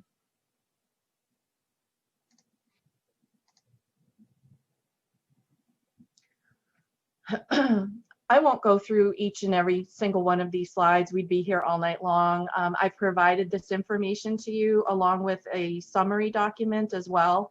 But this is the fund balance on December the 1st was around $100,000. It's probably up to about $108,000 based on our most recent deposit. But our revenue, the total projected revenue for the year is fairly low. It's $124,000. So, we are running a deficit. And again, the perfect storm is in these numbers here, of the lost revenues of close to $500,000, the assessments, and a loan transfer that, really seem to, from what I'm able to tell, has really hurt us. There was a audit that was done. I think Mary Ellen might be able to speak more to this. with Ruth and Donna in her office, where they went through and they took a look historically at what the revenues versus expenses were, irregardless of what the starting fund balance was for the year. And that's when they discovered that the program had been operating potentially at a deficit, when we thought in reality we were actually making a considerable amount of money. So on slides 7, 8, and 9, which is in your packets as well as on the screen, you can see those. So let me see if I go to presentation mode here, if it's easier for you to see those numbers.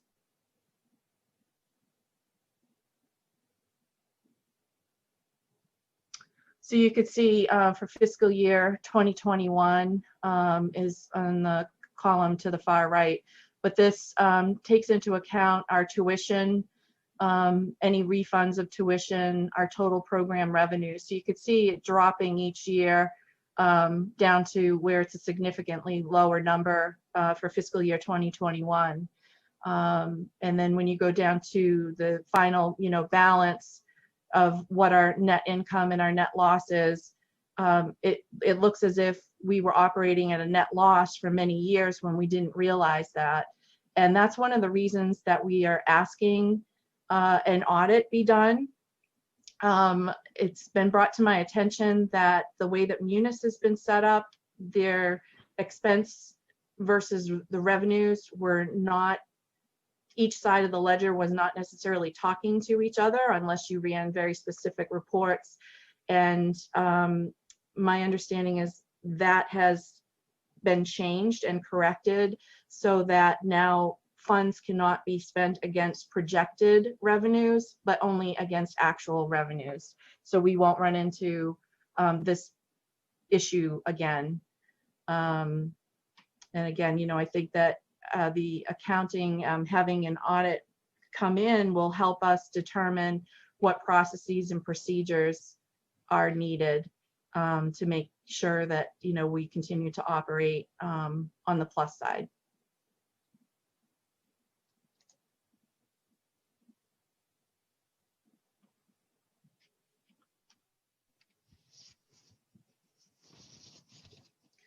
So I just want to support and reinforce the need and review of the accounting practices, because I believe that if the district and the town had been practicing what I guess I've always had in other districts, which is you can't spend revolving funds money against projected revenue. You can only spend against actual and real revenue. I'd like to make sure that the town's practices and accounting practices are reviewed so that we don't have adult community ed in this case. And I think we've had an initial internal conversation with regards to the FY18 deficit. I'll just remind the committee is that we had a deficit in FY18. We had proposed funding that through a loan through adult and community ed that had been a practice that had been moving and sort of trading money back and forth between revolving funds had been a practice within Brookline. Arthur Conquest appropriately made an objection to that on behalf of the base board, and it was that journal entry was supposed to have been reversed. Looks like it was reversed, but it's not showing up in the reports for adult and community ed, which is problematic, which is why we want different auditing firm to review the practices, the accounting practices and ledger practices.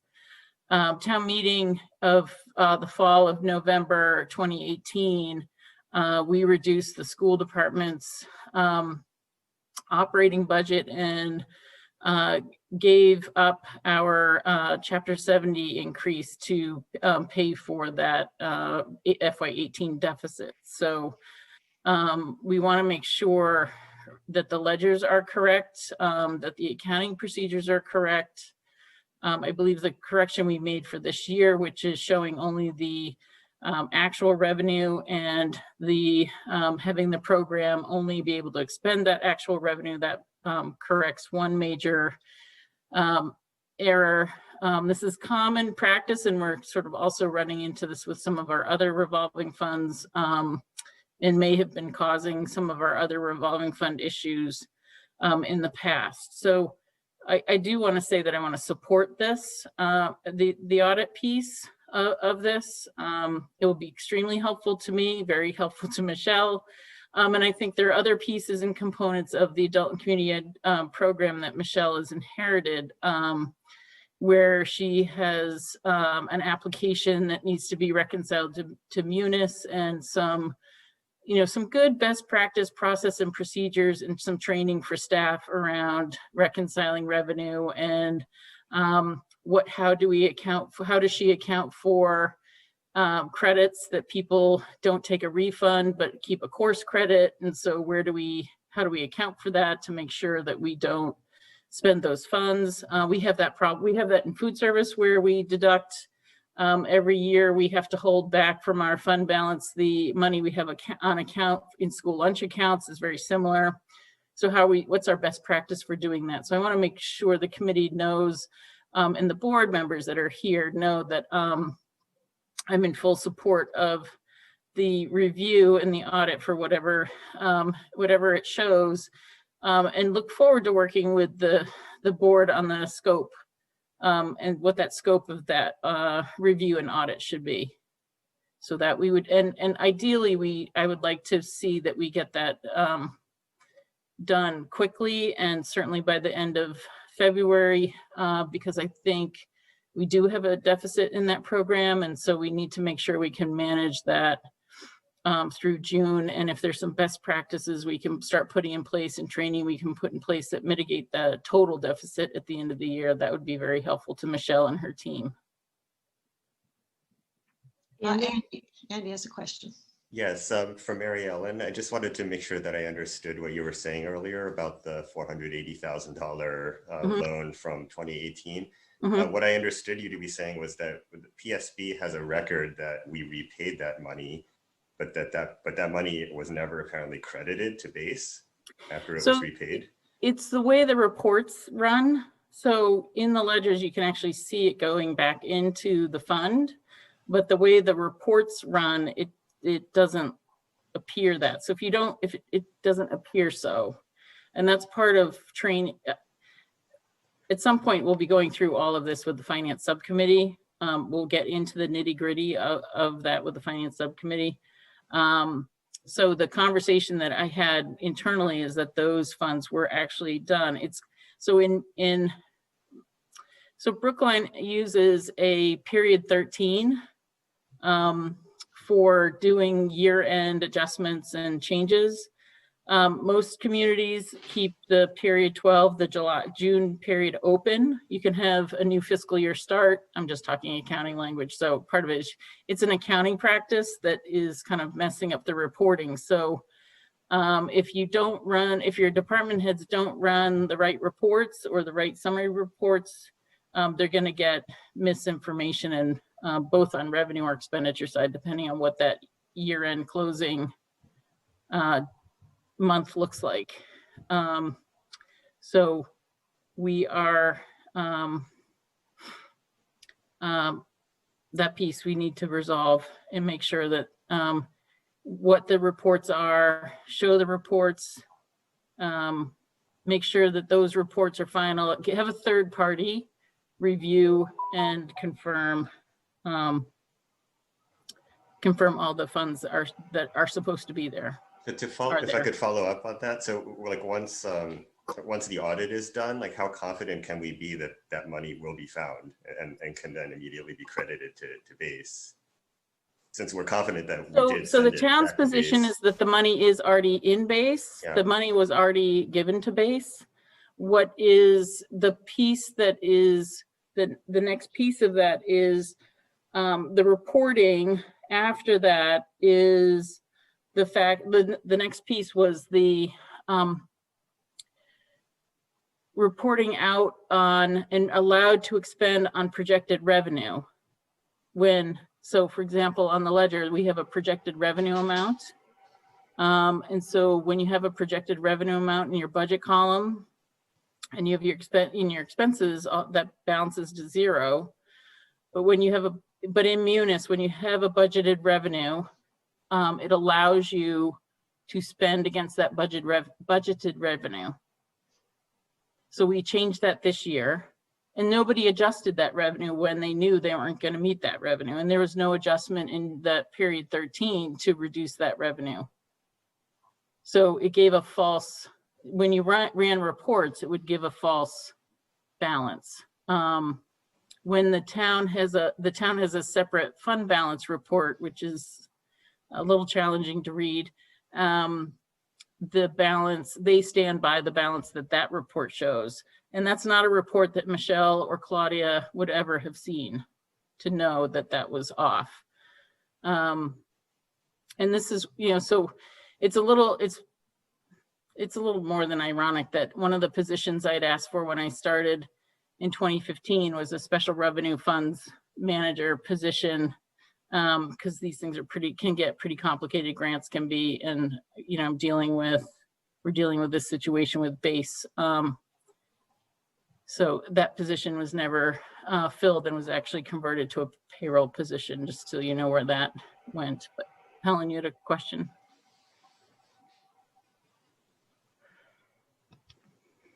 Yes. I guess I'm confused. Michelle, did you get the 400,000 into your budget? I have not been able to find it. So that's where the problem is. That's That's part of the 600,000. But that's why we're asking. Part of the problem. But that's why we're asking for the audit. I get it. No, I just wanted to understand what. No one knows. At this point, Helen, no one knows. I get it. Okay. And the 600,000 deficit that you had in that year, in the 400,000 is not assumed in that. So the report that she has where we looked at, so we said, you know what, if without the fund balance, without any prior year fund balance whatsoever, to try to figure out whether the current fund balance was in the realm of appropriateness, we looked at, here's all the revenue that was collected for that year. Here's all the expenses for that year. So did the program run at a profit or loss that year? Yeah, I get that. So nobody, that's what you showed, Michelle? That's what we were working. You gave us a number of years with your deficits. Yep. In that deficit of 600,000, that you never showed the increase of 400,000 in your revenues at any point. No. So that 400,000 should have been a part of fund balance. That should have been part of a prior year balance that carried over. That report but that in she her showed accounting, it's nowhere to be found. But no fund balance is on that report. No. Showed you. I'm not talking, but there must have been an income into the fund somewhere. You have to. There are two things we're talking about. Two things we're talking about. Two things we're talking about. One is what Michelle showed you was a report that said on a year-to-year basis, not carrying over any deficits or any balances, was base profitable? Did base break even? What that report shows you is that there was only 1 year since 16 that base actually had a balance at the end of the year. There's been an assumption that base has been profitable every year. So that report shows you on those years, those program years, base was not profitable. Nobody ever actually looked at base that way. Mm-hmm. So that's one piece of information. But Mary, separate piece is that the fund balance, which I'm just going to say we've discussed at prior meetings, looked like it was about $1 million, right? Mm-hmm. That's the second piece. That fund balance of $1 million should have carried, through those years, Did it carry through those years? But the reports that the board and the director were using was not showing that their fund balance was being tapped over those years. And then we have this issue of accounting in period 13 and maybe reports not being run through period 13 and information not being complete for the board. And that's to Arthur's point, and the request of the board is really having a third person, another audit firm, look at the accounting practices and the reporting to make sure that, you know, everything is in order from an accounting and transaction standpoint, and then providing some education and tools around what reporting should go to the board and what reporting should Michelle be looking at to make sure that she knows her program year is running in balance, and she's not, and the fund balance they started with is going to be the fund balance they end with at a minimum. Or are they using fund balance, or do they have to use fund balance for the supporting the year they're in? Is that helpful? Okay. Can I? It's confusing. It is. Sorry. Jennifer, you had your hand up. I know that, so go ahead. Thank you, Arthur. I can wait if you'd No, like. no. Go ahead. I'm the perfect gentleman. Yes, well, thank you, Arthur.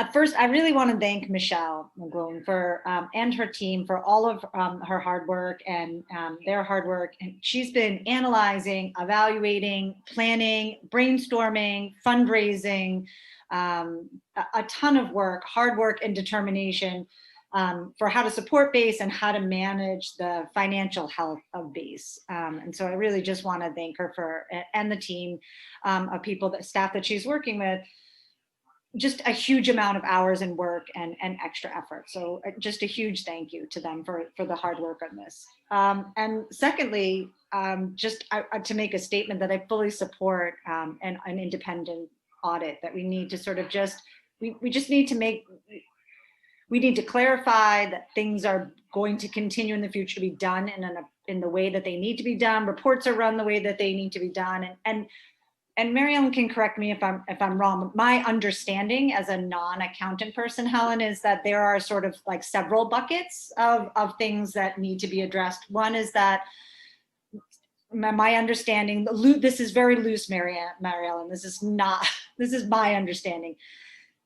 There was, due to the way that Munis reports were run, right? So the information that was being provided did not really allow for an analysis of revenues and expenses to really understand what the fund balance was. So there was this, we have been, as Mary Ellen mentioned, understood that there was like $1 million in that revolving fund, and that it was a very healthy revolving fund. But it seems that that is not the case at this time. And so then there's this amount that we need to identify that has been returned. I think that's a separate issue, this large chunk of money that was gone, and then need to make sure that it's came back and that we can find that accounting. And so I think it will really help BASE and the board and the school district and the town if we can really just clarify all of these pieces. And then there's the piece that we really haven't spent a lot of time on, which is the loss of revenue due to COVID, which, you know, a lot of people are facing, a lot of community groups are facing, we are having issues with. And so that has been, I think, a piece that's really brought this all to light. And Michelle has been with, Michelle, if you could refresh us on your start date, you know, she sort of inherited a lot of this. And so that's why I really thank her for doing a lot of this work and trying to really understand her program and really make sure that it's a healthy program. And you know, Michelle mentioned that BASE is a long-standing community program, and it's, if I'm not mistaken, the oldest adult and community ed program, not only in the state, but maybe at all. In the country. And so, you know, I want to make sure that we do what we need to do to keep this program and get it and help it, support it to get it back on. There is a number of people I've heard speak at different other meetings in BASE and in finance, and talking with people, that if we can if they can start running their in-person programming, or when they can, that there are certain programs that they run that are much more profitable due to the nature of the programs. And if they could start running those programs, that would be very financially beneficial. They also run a number of our programs for us, like the music extension program, the other programs that are affiliated that directly benefit the students of Brookline. And so that's sort of my piece for right now. Thank you, Arthur, for letting me speak. You're welcome. Just for some of you who don't know me, Arthur Conquest, have lived in Brookline since '82. Maybe I've been on the board for 35 years. My commitment to the board, my commitment to this community is the community side of the adult and community ed program. And I have seen over the years some incredible programs come through BASI. And I'm going to write you a note rather than present it here to save time, but I'm going to write you a note just about some of the programs that are now in the school, like the Urban Scholars Program, like Project Achieve, okay, the Martin Luther King yearly celebration all started in the adult and community ed program. I'm positive, I'll bet my life, that once the schools start open back up again full time, you'll see in a matter of 3 months that we'll be back on our feet.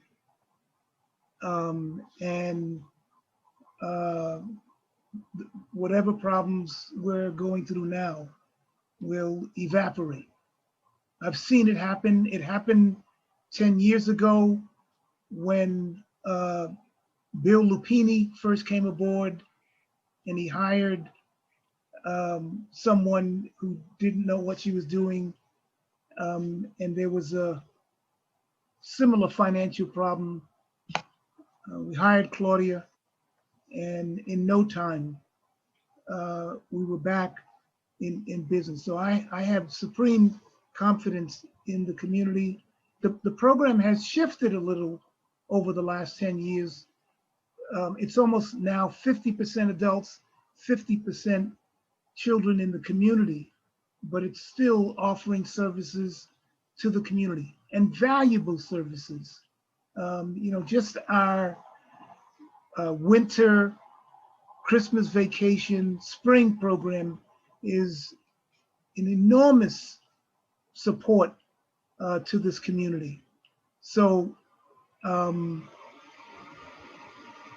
I have no hesitation to say,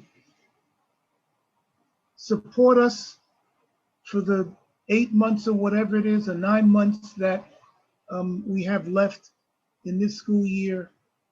And hopefully we'll then be able to uncover this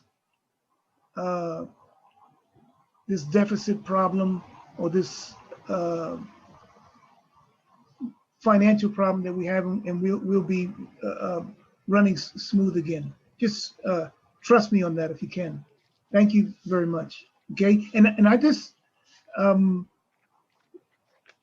the audit will, I'm positive, back me up on this.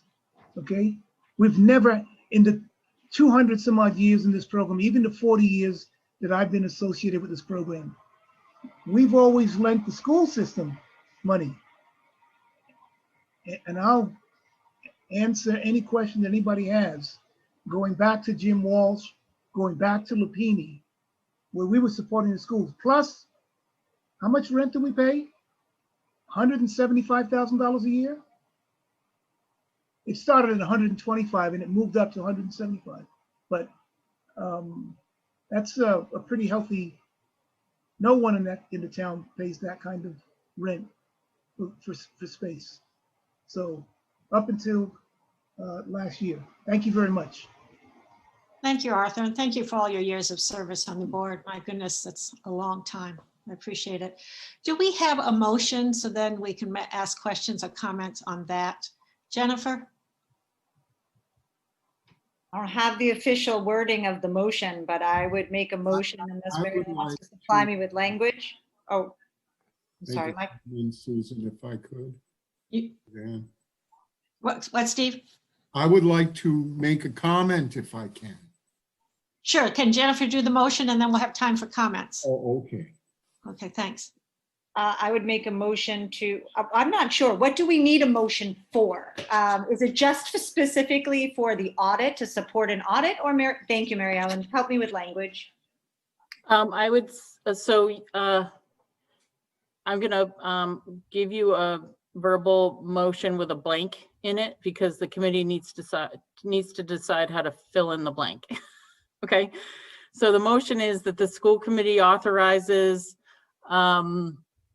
the funding of the adult and community education deficit and audit as requested up to blank. So that would be, so what Michelle gave you for a dollar amount, I've rounded up to the nearest 100,000. So it's whatever the amount is for the maintaining the full staff right now. She has two proposals there in her slide. I don't know if she can put that up. Yep. And or the one with a scaled back version rounded up to 200,000. The audit should be between potentially between 5 and 10, but I would like a little bit more of a buffer on Michelle's estimates and numbers and just activity around base to sort of manage, just have a little bit extra in case we miscalculated a payroll here and there. Mary Is that Ellen, helpful? do you have an estimate on the audit cost? Yes, it should be 5 to 10,000. I'm not quite sure exactly what that would be, but it shouldn't be much more than that. Okay, Yeah. Suzanne, if it's possible, I think perhaps we may want to split it into two motions. We could. I just think because there's a little discussion, I think that we'll need between these two options. And so what I'm very clearly prepared to do is make a motion that we authorize an audit up to $10,000. And so I would make a motion for that. Okay, we can do that. Do we have, I know, Mariah, I see your hand, just a second. Do we have a second to that motion? I'll second. Okay, thanks, Dimitri. So we have on the floor a motion to authorize funding for audit for base up to, how much money? 10,000? Is that what? That's Mary Ellen's estimate. Okay, up to 10,000. Okay. No, I think Mary Ellen said that she needed something, a buffer, so a little bit more than 10. No, the buffer is related to Michelle's estimates. Okay. Okay, so it's up to 10,000. Mariah, did you have a comment? I know finance has made a recommendation around this, finance subcommittee. Well, I was going to do that, but I don't know if you wanted to take Steve, because Steve had asked to talk after. Yeah. Okay, I just want to make sure that's what you were going to talk about. That is what I was going to talk about, was the discussion of finance. Yeah. Okay. So Steve, go ahead, and then we'll have Mariah. I would just like to make some general comments to Michelle, can you take down the the screen? school committee regarding the adult education program. Thank you. We just went over enrollment figures in the public schools, and there was something like, what, 6,800 students. Adult ed traditionally has 2,500 separate individuals enrolling in programs. This year, it's probably closer to 800 enrolling. But in any case, and in some years, it was twice the enrollment of the Brookline public schools. Now, the public schools have as their main purpose the education of young children, the 3 R's and the other things they need to become members of society. And adult ed picks up where that leaves off. Adult ed picks up with adults who want to learn enhancements like basket weaving and mattress stuffing and arts, and some adults who need things like English as a second language, or to learn a foreign language in order to do their jobs. Or for a long time, they were taking computer courses in adult ed that were very important to their abilities to make money. And finally, I don't envy you your task, but if you were to dismantle adult ed, you would find that it would be extremely difficult to rebuild. It's been my experience as an accountant that when a business takes a hiatus or closes, that you can't put the pieces back together without a tremendous amount of work. So these are the quandaries that I see you facing in your decision making, and I hope that you will find that adult ed is a part of the Brookline school systems, and it deserves the attention that you give to the other learning parts of your school system. That's all I really wanted to say to you. I'm sorry. Thank you, Steve. That's helpful. Mariah, do you want to weigh in on the finance subcommittee? Because I know you did some deliberation on this. Sure, we met, gosh, sorry, 3-year-old singing.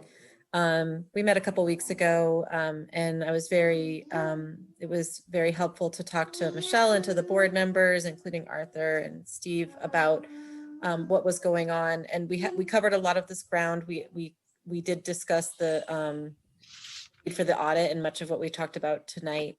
At that meeting, we looked at several options for the different levels of funding for the continuity of base, which again, everyone agreed was very important to have that in place.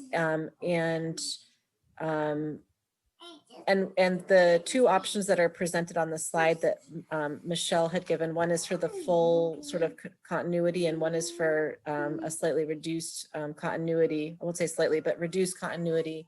Thanks, Michelle. I'll just wait for that to come up really quickly. There we go.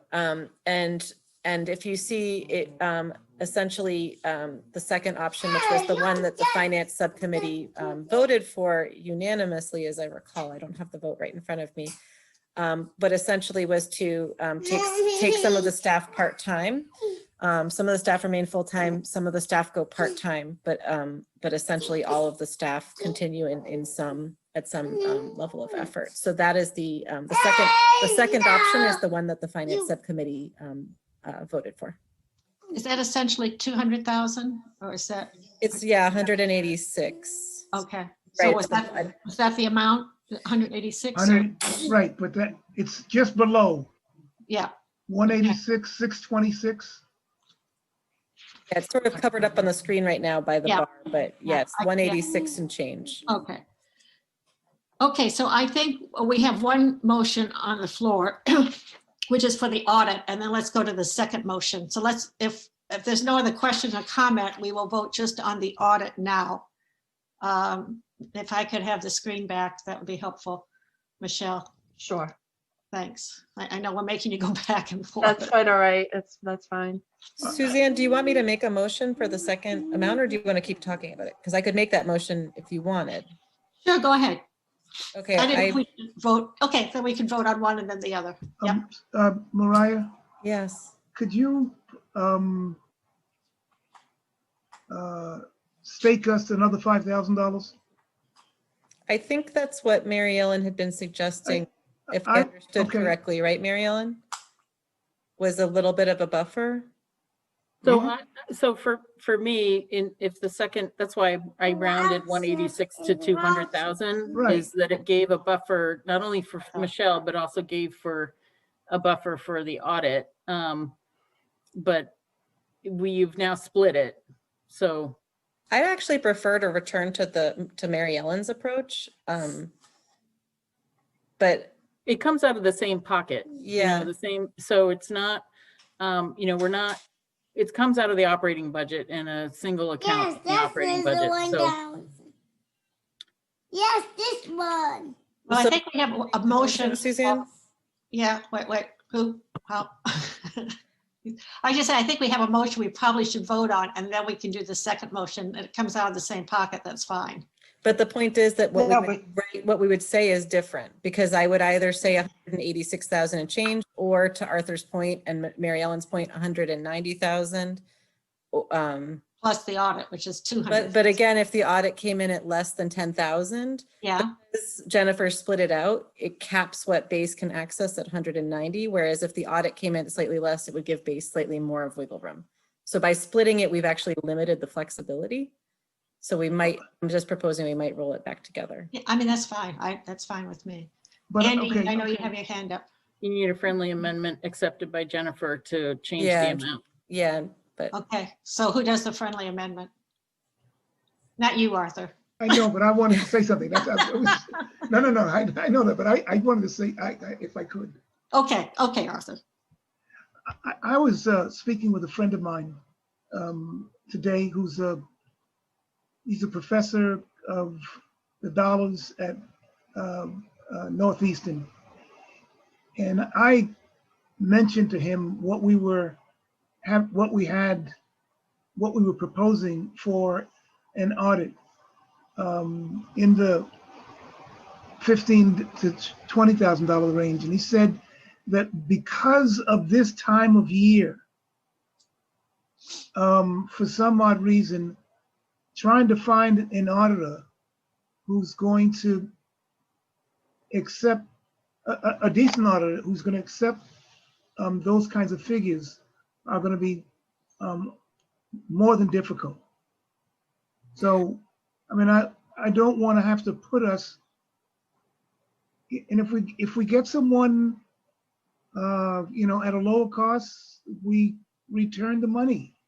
But if we start out behind the 8 ball, then, and he told me some other things that I don't have to mention now, but I want us to do this thing.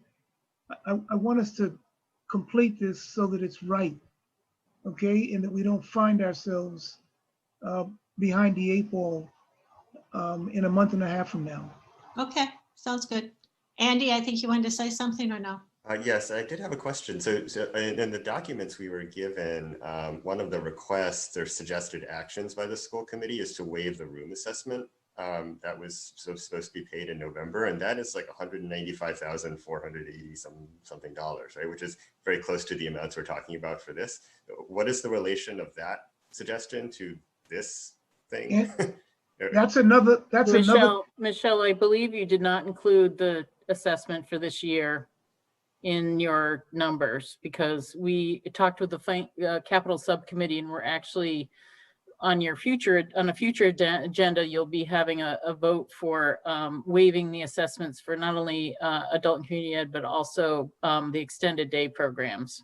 So we'll be doing that in capital subcommittee, Yeah. not here. It's kind of come through capital subcommittee, but it needs to come to school committee for a vote. We just haven't gotten it on your docket yet. Okay, but waiving that would not provide the $186,000. No, she's already taken it out. She didn't include it.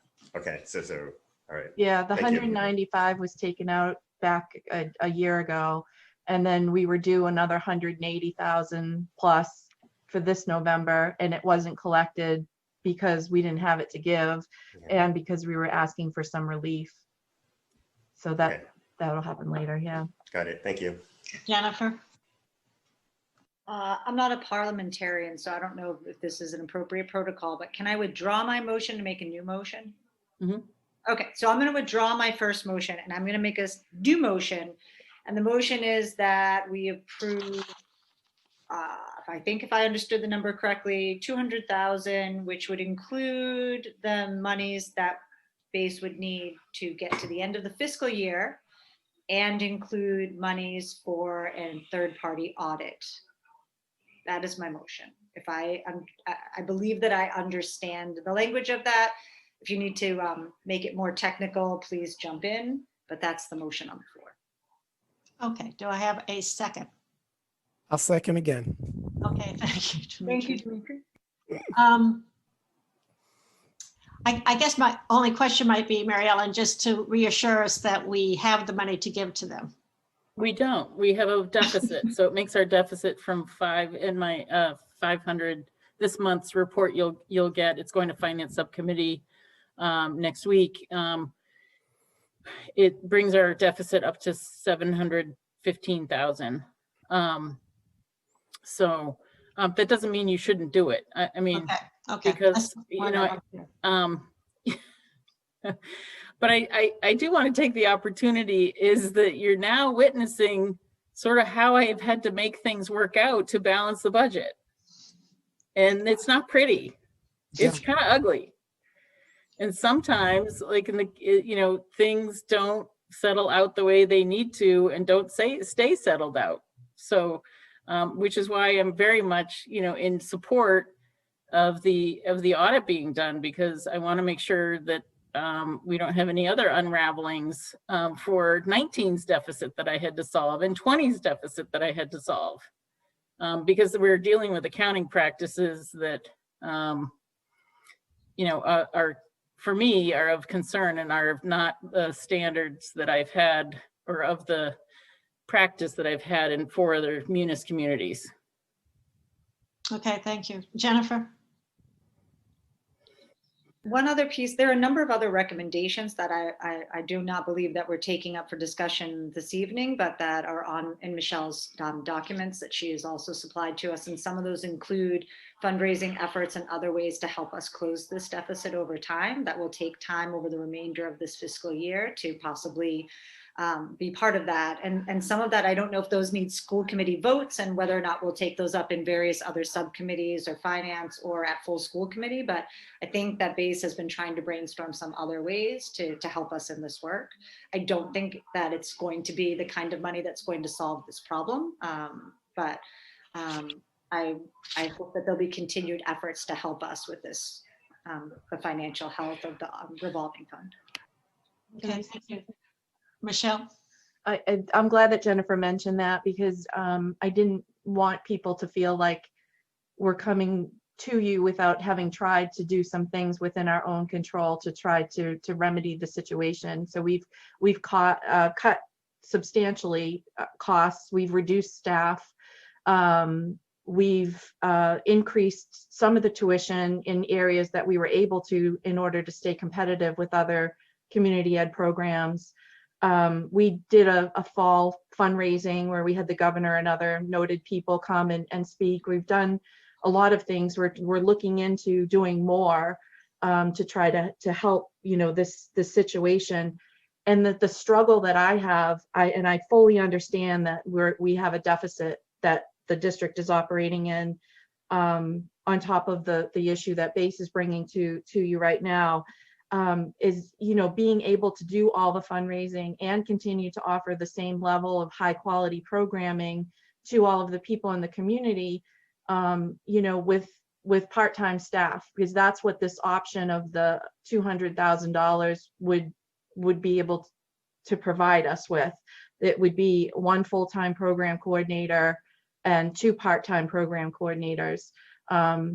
We're going to try to sustain what we've been doing, but I'm not sure how realistic that is on top of everything else. So the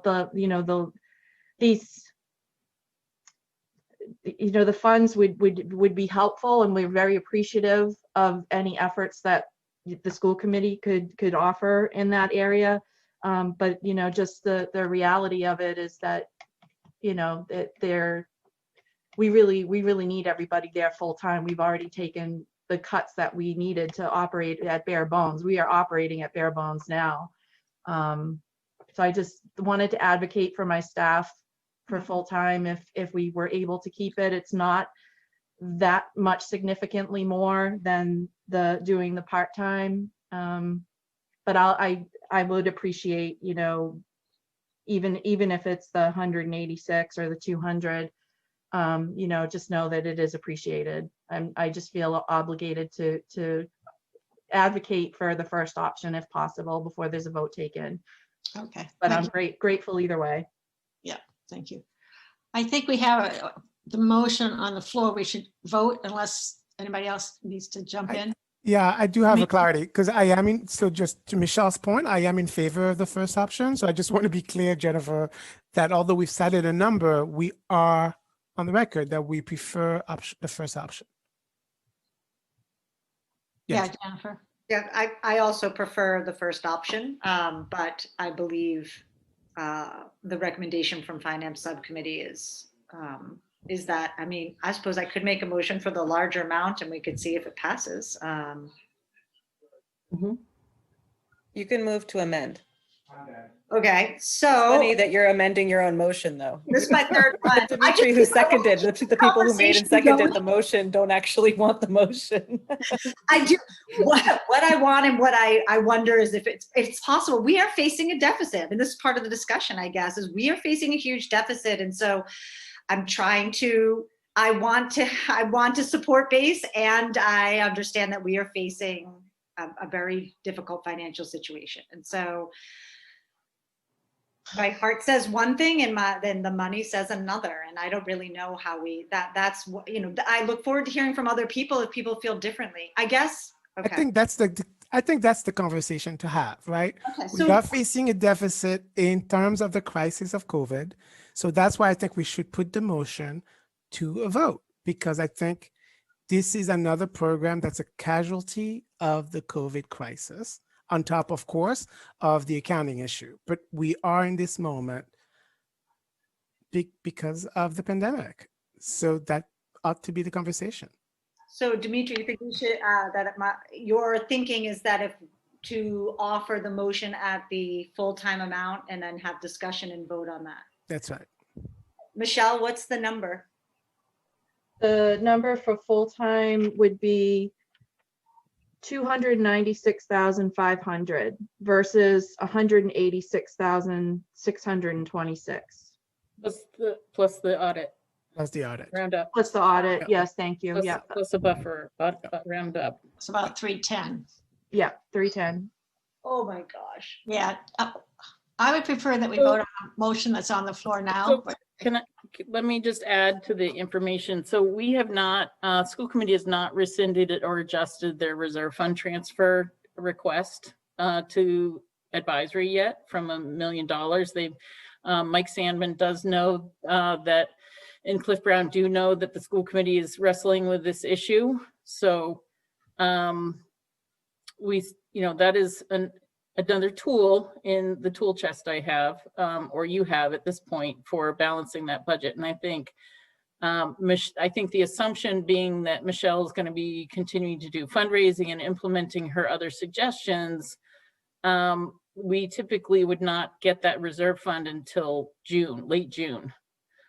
So while I work on the operating budget and wheedling that down, and Michelle works on her piece,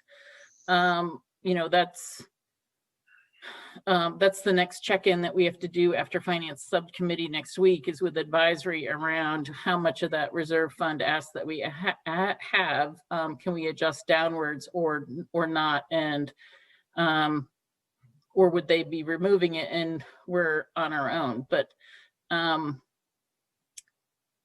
so I just want to make sure people know or have that in there, and maybe other people already remember that and that's what's in their head. But that was $1 million placeholder. Andy? Yeah, could I ask the finance subcommittee, and when you considered this in subcommittee, what considerations caused you to recommend the lower figure? Do you want me to answer, Suzanne? Yeah, that'd be great. I mean, I think it's the issue. It's what we're talking about, which is this trade-off of, if we were in a financially sustainable position ourselves, we could be over, in the overall budget, we could be thinking about this differently, but the budget is under intense pressure. It's already in a deficit. And we don't know what other costs we're partway through the year. We don't know what other costs are going to come around, and we need to make sure that we are trying to do right by base and do right by the entire school system. I think that was the balance we were trying to strike. Helen? So I have a question that I'm not clear about. you're saying your enrollment is down substantially, and we know that. By having a full complement as opposed to going to halftime, what are the people going to be, is there the work for full-time people? I'm glad you asked that because you would think, on paper that those numbers would translate into that. Right. Honestly, the staff is as busy now as they were before because we continue to plan. We don't have a lot of data to go on as to what courses people are willing to take right now. So every session that we're planning, we're banking on our best efforts as to what classes are people able to take right now, given the fact that they're home with their children. They might not get the quiet time that they would have, or, to bring a babysitter in, they can't do that anymore.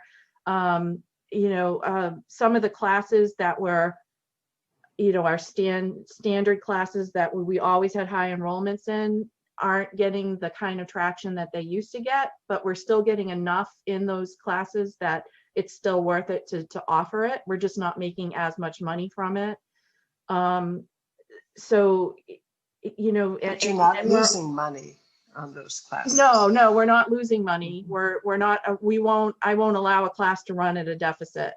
If the class isn't going to break even, we can't run it, and we have to refund the money of the students that have enrolled in it. So we're constantly looking at that. And we do our very best to project, what we believe we're going to have for enrollments. But during this pandemic, it's just been so uncertain. But we're always planning. So right now we're starting our winter session next week. And we're already gearing up for our spring programming, which includes the children's programs. We're still running the music extension program on top of that for 325 kids, I believe, who are playing instruments for the district. We're going to have a March Madness session, which is going to be a big fundraising week for us. We're planning already for our summer programs and hiring. So there's a lot of work that happens up front for work that isn't going to be seen, or enrollments and revenues that won't be seen until the future. So it honestly has stayed incredibly busy. We haven't had any downtime whatsoever since this pandemic started. It's just been crazy. Just from my own knowledge, if people were to go to halftime, are they eligible for unemployment for that other half? Yes. No, I thought that's one of the reasons that we went to. No, that was insurance. That was because of benefits. That was their health insurance. The benefits, I know they keep. Yeah. Okay. Yeah. Not to my knowledge. I don't believe that they can. They would sustain those. They can certainly apply. The rules are changing all the time, so we certainly would encourage them to apply. Okay, Jennifer, you have something to say, but we need to move this along. I mean, this is important, I understand, but we need to have a vote of some kind. So Jennifer? No, I don't have any more statements. I think we're at where we're at. I'm going to amend mine. I'm gonna put the motion on the floor Do you like that? I'm gonna put the motion on the floor for 310,000, which includes a maximum of 310, which includes the money for the fiscal year as well as the audit. And I do want to make sure that language is in there because I want to make sure that the audit happens. So that's the motion. Do I have a second? Motion is seconded. Can I propose an amendment? Yeah, Mariah. I amend to 200,000. I'll second. Yeah. So now how do we do this? Somebody help me. You take the amendment first. We have to take the amendment first. We have to vote on the amendment. Okay, so we vote on the amendment. Yes. And if it passes, then what happens? Then we vote again. You vote the amendment and then you vote again. Okay. The amendment is now the final language. And if the amendment fails, we vote the original language. Okay, so we're voting on the amendment, which is at 200,000, correct? Okay. With the audit, right, Mariah? With the audit. That includes the audit. Okay, Andy. Yes. Helen. Yes. Jennifer. No. Susan. No. Barbara, Yes. David, Yes. Mariah, Yes. Dimitri, No. and I vote yes. So it's 1, 2, 3, 4, 5, 6 yeses and 3 noes. So now what do we do? Now you voted again, 200,000. We take the same vote. But now we vote on it. So that was just to do the amendment. It was Correct. to So that decide was if we were doing amendment 300 or one. 200, 201. Now we vote the whole 200 as the option. Okay, okay. So we're doing it again. Okay. And this Excuse me, is again for Suzanne. the, Helen? I think there were 4 no's. Yes, and I 5 think there were yes. 4 no's. Yeah. Oh, I'm sorry. Who was the fourth no? David. No. No, David was yes. I for no, Oh. I have Jennifer, Susan, and Dimitri. Anybody else Okay, then I know? was wrong. Okay, okay. I could have been wrong, but that's fine. No, I was wrong. Sorry. Okay, so now we're going to vote for the amended, which is 200,000, correct? Thank you, my town meeting members. You're coming through for me. I appreciate it. Okay, here we go. We'll mix this up a little. Barbara, Yes. David, Yes. Mariah, Yes. Dimitri, Yes. Andy, Yes. Helen, Yes. Jennifer, I can't figure out if I'm supposed to vote yes or no. You're supposed to Yes, vote because that's yes. the only motion You we have vote on- yes, It's your own because you motion. want them to have 200,000, even if Yes, they I don't want get them to have 300,000. money. Right. Yes. okay, and Susan? Yes. And I vote yes as well. Okay, so Base, thank you very much for your presentation, for all your good work. If I could just say something for a moment. I would have loved to have been able to vote the full 310. I think all of us would have loved to do that. Right. But given the state that we're currently in, I don't know if some of you heard public comment, or of course you're tuned in general as to our current situation. We're running on a deficit right now, or on a projected deficit for the year. We have a lot of competing needs. It's very difficult. It's important to try to maintain some degree of flexibility. We're cautiously optimistic that between that there could be some other funding mechanisms that could help bridge the gap a bit further. So I'm glad we're able to help about 2/3 of the way to what you need. And I'm confident we'll continue to make an effort to work with you to try to make it complete. Thank you, David. Thank you very much. Thank you, David. As we say, you're welcome to stay as long as you want, but you certainly are welcome to leave and enjoy the rest of your evening. Not that we're not enjoyable, but you know, that's what we say. Thank you. Have a good night. Have a Good good night. night. Thank you, Good night. Michelle. Thank you. We're going to go back to number 5, which is budget development. And there's a budget development guidelines and the calendar. And I think, Jim, you and Mary Ellen are on with that. Oops, Jim, you're mute. It has guidelines listed first. So shall we start with the guidelines? Sure. Well, Okay. whichever one you want. No, that's fine. And I don't know whether Mary Ellen, you had this and you want to share it on the screen. Everybody has their copy in front of them. I don't know which is more efficient. Mary Ellen, are you there? Yeah, sorry. What would the committee Can you like? share it? Sure, Share I'm it happy on the to. screen. It'll be hard to read, I think, on the screen. It'll be so. I can try to blow it up. Let's see what happens.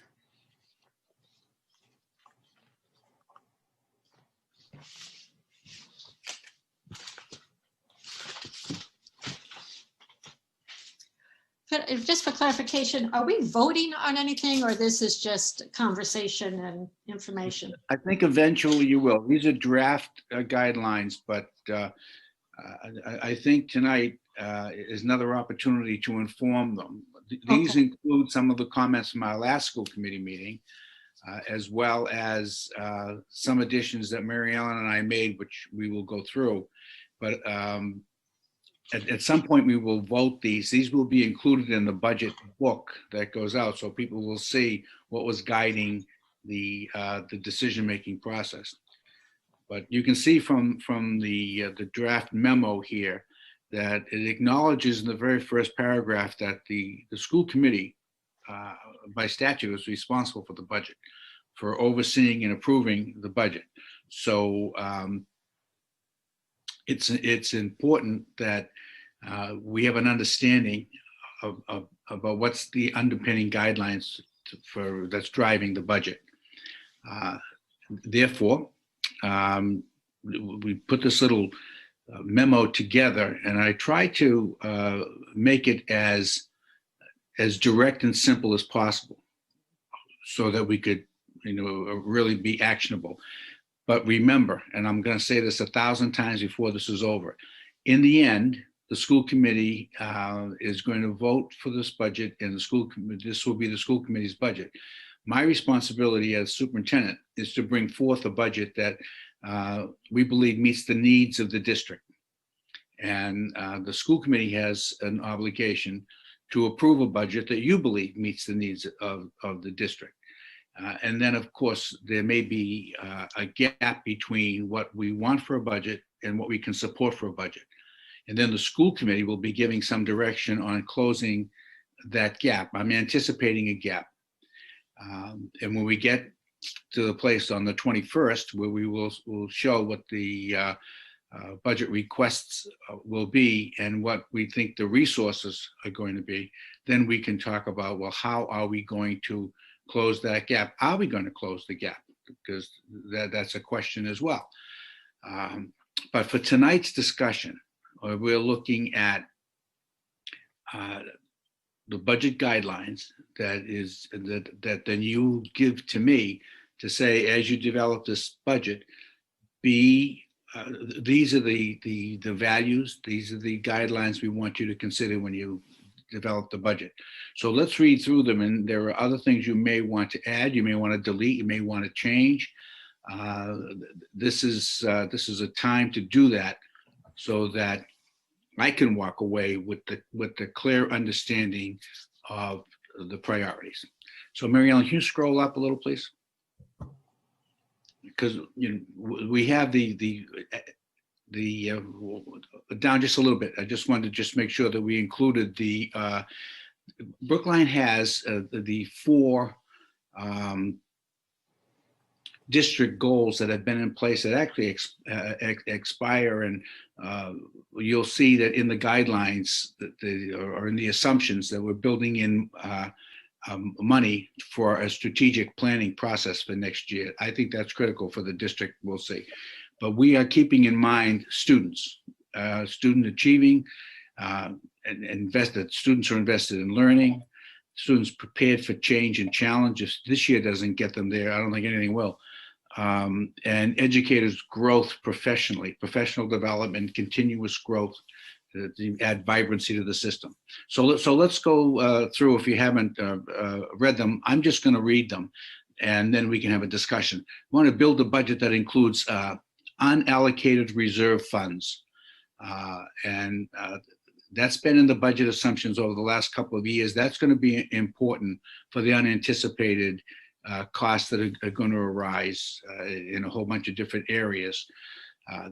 Base the budget on, here we go now, this is different from what we were talking about before. Base the budget on pre-pandemic projected enrollments for grades 1, K and 1. Talked about that this evening. Enrollment projections for all other grades will roll forward or be the cohort survival model. So we'll use the numbers that we have, not the projected numbers from the firm that was brought in. We're going to adhere to class size guidelines. We don't have the class size guidelines per se, but we have a historical perspective on what the class size guidelines are. And we probably should have listed them here, Mary Ellen. We should actually put in parentheses what those guidelines are, so that the committee knows that. All right, so here's another one. We're going to build this budget with an assumption that we're going to return to normal school programming and operations next year. We will not have a remote learning academy in our budget. We will not have 6-foot distancing. We will return to normal programming. That's what the budget will do. Meet the needs of the schools, of the Brookline School students receiving special education services. We want to make certain that we're supporting that. Include funding for a new strategic planning process. That will be a year-long process that will be led by the administration and school committee next year. Align the budget to support high quality curriculum initiatives. I had initially talked about the math program. There was a math review and there's an implementation process underway, but I thought it'd be better if we just generalized it. So we support high quality curriculum initiatives. Include sufficient funding to support the Office of Teaching and Learning and the Office of Administration and Finance.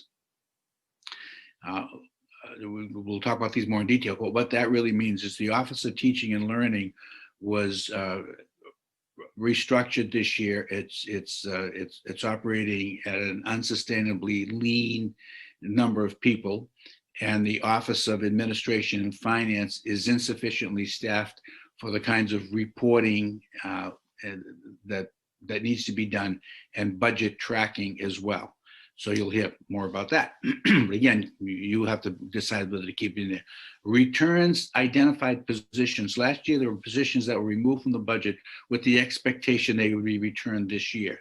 Those include the ECS coordinator, health and wellness coordinator, and stipends. The stipends are for coaches and for those extra programs, activities. Meet all contractual obligations, including personnel contracts, state and federal mandates, transportation requirements, and technology leases and licensing agreements. Support district efforts regarding staff diversity, equity, and inclusion.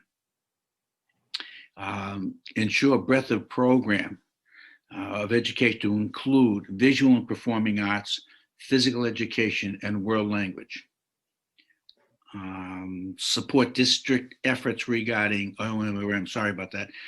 Support robust and aligned professional development for district educators. And a couple others that came out of our discussion last time. Examine summer learning opportunities for students. You notice there's a change in wording there. It doesn't say support or include, it says examine summer learning programs for students. You may want to change that and be more directive about that.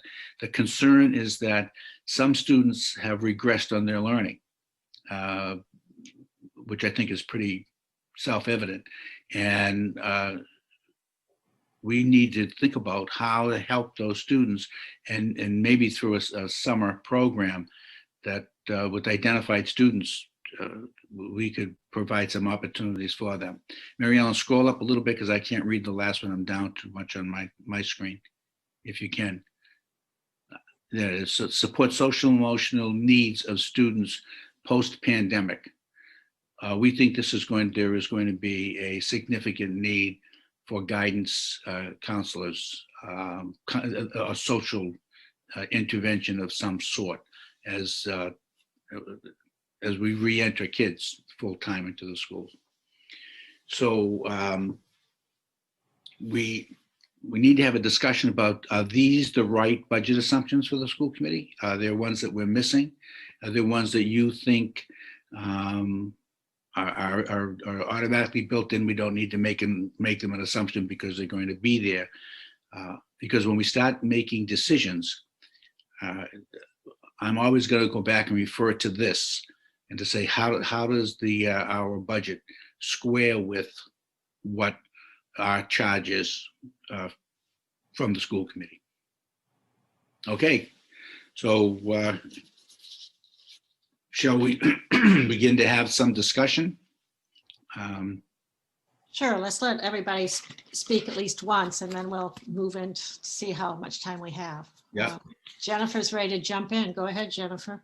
Actually, my comments are brief, and I think this might be the only comment on this subject, unless I come up with something else. But I just wanted to reiterate, and I think you did mention this. I've written this note down before you mentioned it, Dr. Marini, that the social emotional needs include the social workers and guidance counselors that we've been talking about for so long. Yeah. Support our students, especially,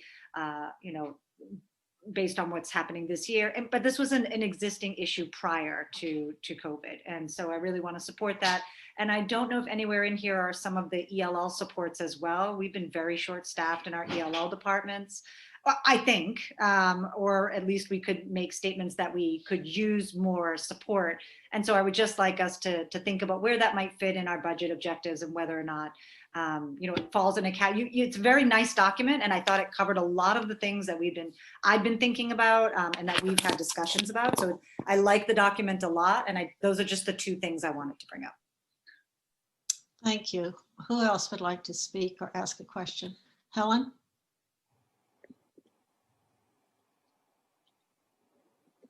On the summer programming, I would prefer for it to say support robust summer programming rather than examine summer programming. Okay, thank you. You're welcome. I don't know where the money's coming from, but I think we have to do it. That's right. Andy? Yeah, I mean, while we're talking about those last two items, which are the ones that are trying specifically to sort of address the damage done by the pandemic. Yeah. I wonder if it's worth having somewhat broader language. I mean, I'm totally in favor of looking at social emotional problems, but really there's academic learning loss resulting directly from the pandemic, and the summer instruction can be part of our response to that. But I think we want to be looking broadly, right, at trying to identify and repair all kinds of academic learning loss that came out of remote learning or isolation. I mean, just as an example, right, anyone who was having trouble learning to read is probably, may have fallen further behind as a result of remote learning. And we want to put some resources into identifying people who are going to need extra help, not necessarily in the summer, to repair some of that damage. Okay, do you have a sense of the wording you'd like to include on that, Andy? Something along the lines of, identify and repair academic learning loss in individual students resulting from the pandemic. That would have to be refined, but that's my Yeah, notion. okay. Other comments? Barbara? I'm wondering, under the section return identified positions, 2 have been named.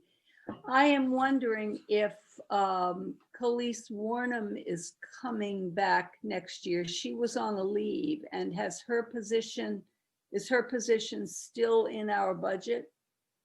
I think, yeah, if you haven't received an email today, then if you haven't, then you'll receive an email tomorrow. Khalees has resigned, and she is going to continue her work as a consultant, but she's really achieving a lot of personal affirmation about, and she's actually making a difference in the world. She's working in some of the big city schools like Springfield, and really fulfilling a pretty profound need. Not that we don't have a profound need, but she's feeling very good about her work. And so you're going to get an email from me that describes that Khalees, what she's doing, that she submitted her resignation, and I am assembling a group to look at, it's going to be made up of principals and some specific program. Alana group, going to include the Metco group, going to include Casey as well, in terms of, and then have a planning group to try to decide how are we going to carry on the work that Khalees has begun in the district, and what is it going to look like. And so, yes, Khalees's position is, it doesn't have to be returned because it's actually in the budget, Barbara. Oh, thank you. Okay. Anyone else? Susan? Yeah, so I really appreciate this list and the simplicity of it. So thank you, Jim. I think there's one, it's more of a comment than a question, but actually 2 comments. One is that over the last couple of overrides in 2015 and 2018, there were specific kinds of investments that were envisioned in those overrides. We just talked about one of them, which is the Director of Educational Equity. There were others in terms of funding for restorative justice programming, program review money, which was not a one-time thing. It was actually a line item that we added.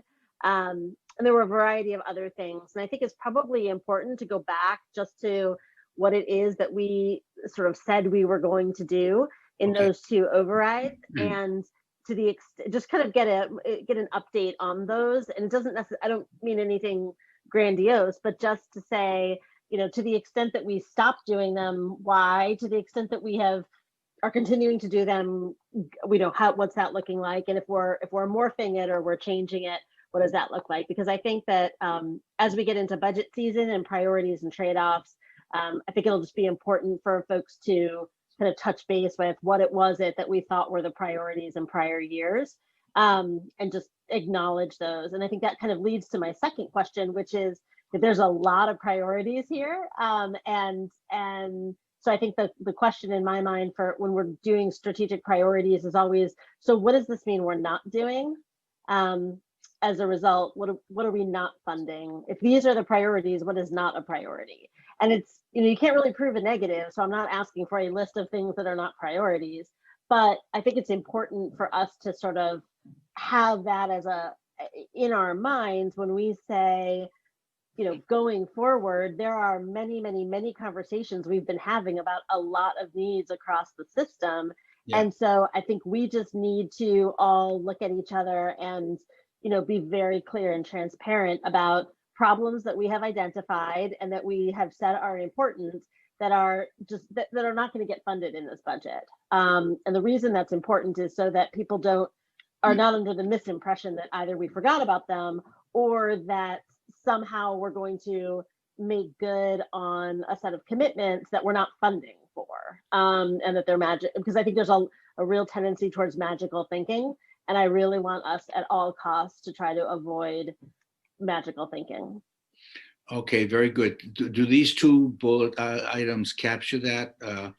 One, I don't know about the wording. We'll have to figure out the wording, but include initiatives identified in the 2018 override. And two, show what items we are no longer funding. At least show the items that are no longer being funded. Yeah, I would say 2015 and 2018. Anything before that was probably, okay. There were two sets of investments that those were the two big ones. But yeah, I think that's about right. Okay. And there was the world language in 2008. Yeah, well, we're not, sure, we can go, we can go back to world language. World language has been funded. We can go back to 1994. I was trying to keep it sort of simple, which is sort of the last two sets of priorities conversations that we had. Yeah. Yeah, I particularly like being transparent about what's not being funded and instead of it just disappearing. So that's good. And you're going to get another bite of this apple as we bring forth. We're going to be developing the budget on what we have here, and so there'll be a little bit of time between now and on the 21st where we can zero in on these are the budget assumptions that we're going to be going with. Again, now these are guidelines and all of that. So I think that's good. I think that's very good. So one thought about one of the most important is kind of mundane is adhere to class size guidelines.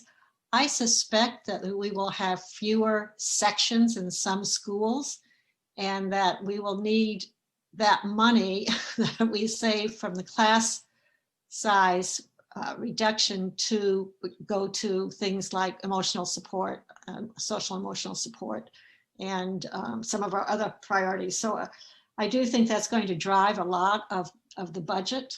Yeah. Well, so that's always tough for people to hear. I don't know why, but people don't like to lose classes. But if class size is down, you might go from a 4-section school to a 3-section school in some grades. It's possible. That's right. Yeah. Mariah. Thanks, Suzanne. I think that's why I was sort of hung up on this earlier, is I think we are going to reduce sections, but there's this real risk that if we cut too close to the bone on sections, that we end up with classes that are very large, much larger than we would want to see.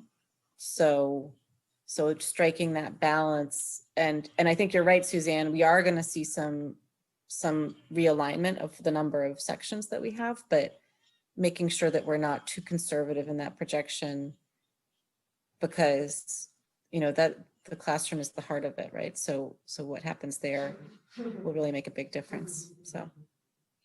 Yeah, yeah. Robert, before I come to you, just, I don't know if David or Dimitri have something they'd like to say. Let them have a shot. If not, I'll go to you. No, I think a lot of my things have been covered. Okay, okay, thanks. Barbara, go ahead. I just to talk a little bit about the number of classrooms and class size. I think we need to be particularly careful the upcoming year not to have class sizes that are too large, because given what has happened this year, we are going to find that the classrooms may have many, many more children with emotional needs, with learning needs, all kinds of things that really can be handled more easily if the classrooms have fewer children in them. So I would err on the side of being cautious about assuming that we will not need a certain number of classes. I'd rather have small classes, more small classes than more large classes, because I think that will be necessary given what we may find when we go back in the new year in terms of children's needs. Okay, Barbara, do you think that's covered in support social emotional needs? Or would you rather put a qualifier next to the class size guidelines? I think I would rather put a qualifying something qualifying around the class guidelines, because the social emotional needs will tend to be people out of the classroom who may be supporting social emotional needs.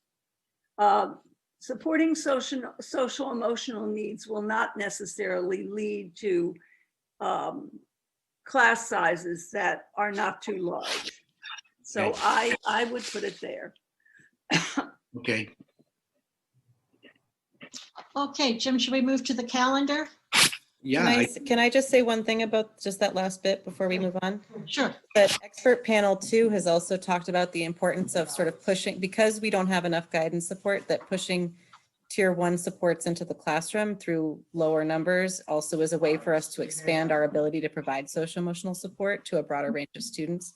Yeah. So I'd also like us to think about, again, as we look at that bullet on classroom or on enrollment guidelines, not just putting it next to class size, but also to how we do our enrollment projections as well. Again, that this idea of making sure that we have enough room in fewer children in the classroom, being somewhat generous or at least not conservative in our projections to enable that to happen. Those all tie in with allowing for appropriate socio-emotional support. And again, bringing it to a tier 1 level, which is what panel 2 has advised. Thank you, Suzanne. Yeah, of course. Get that in there. Yeah. Okay, on the calendar, is there something new that you've added or? No, I think the calendar is the same. Begins in August, right before Labor Day. Right? Oh no, I'm sorry. I'm talking about the budget calendar. Yeah, I haven't moved to the other one yet. Mary Ellen, you must have the budget calendar. Yep.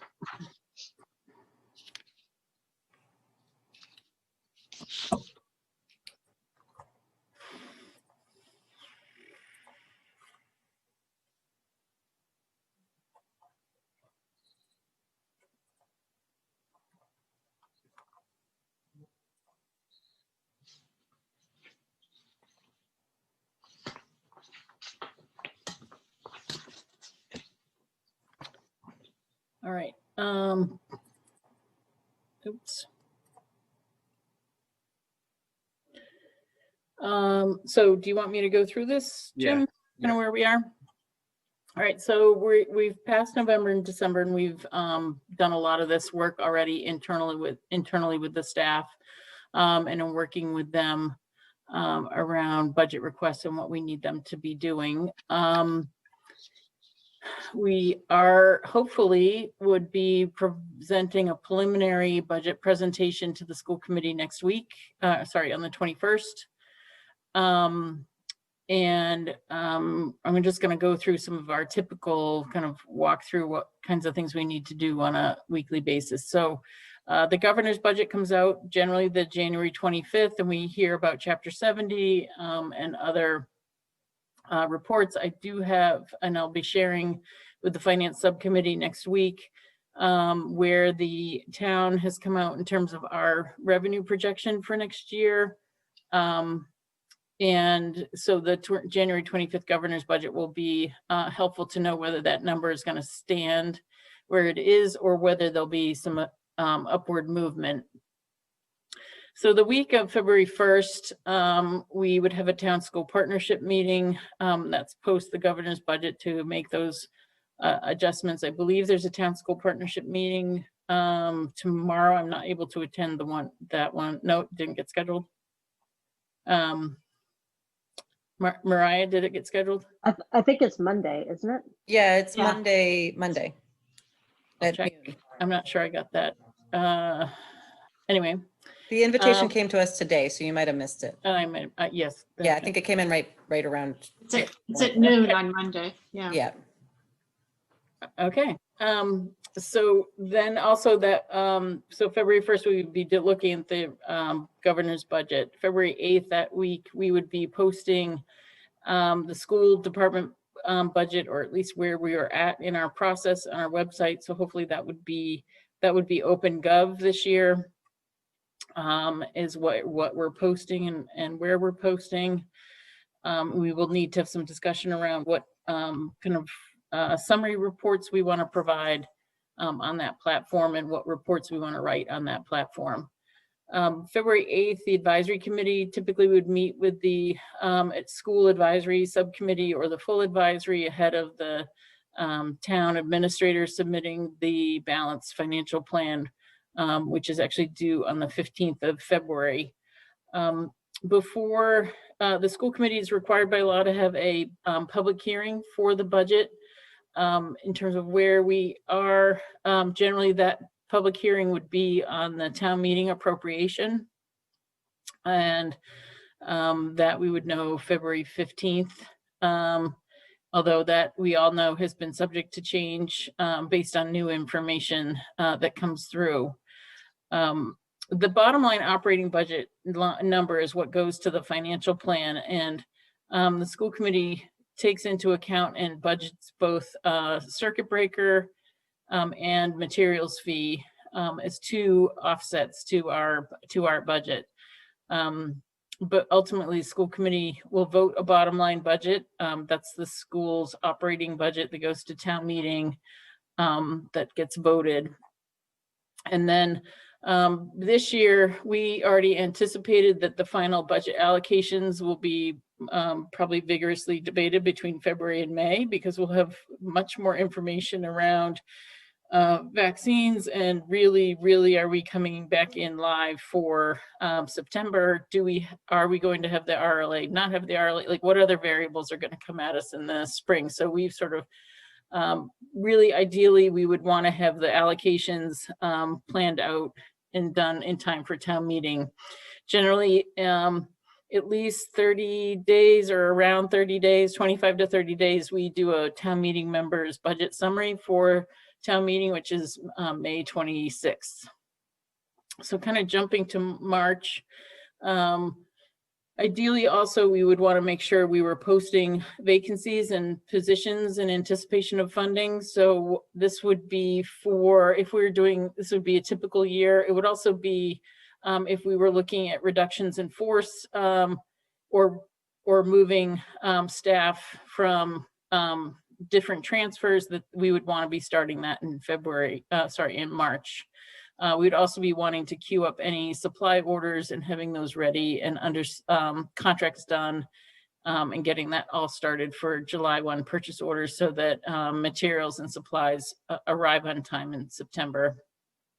And then the week of May 24th is town meeting, and that's when they vote on the operating budget portion of our budget.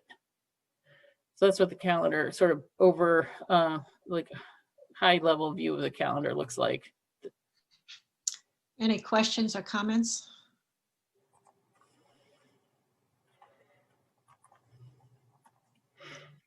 So, yeah, thank you. We made a number of commitments about this year's budget and information we would get to people and additional resources that we needed to be able to deliver that information. So if we have an update on that, that would be helpful. Well, Do people know what that is? I'm not sure I do. certain what you're referring to, Susan. So we committed to town meeting in June that we would give them a budget in November. And I think everyone's been very understanding that that we have a lot going on.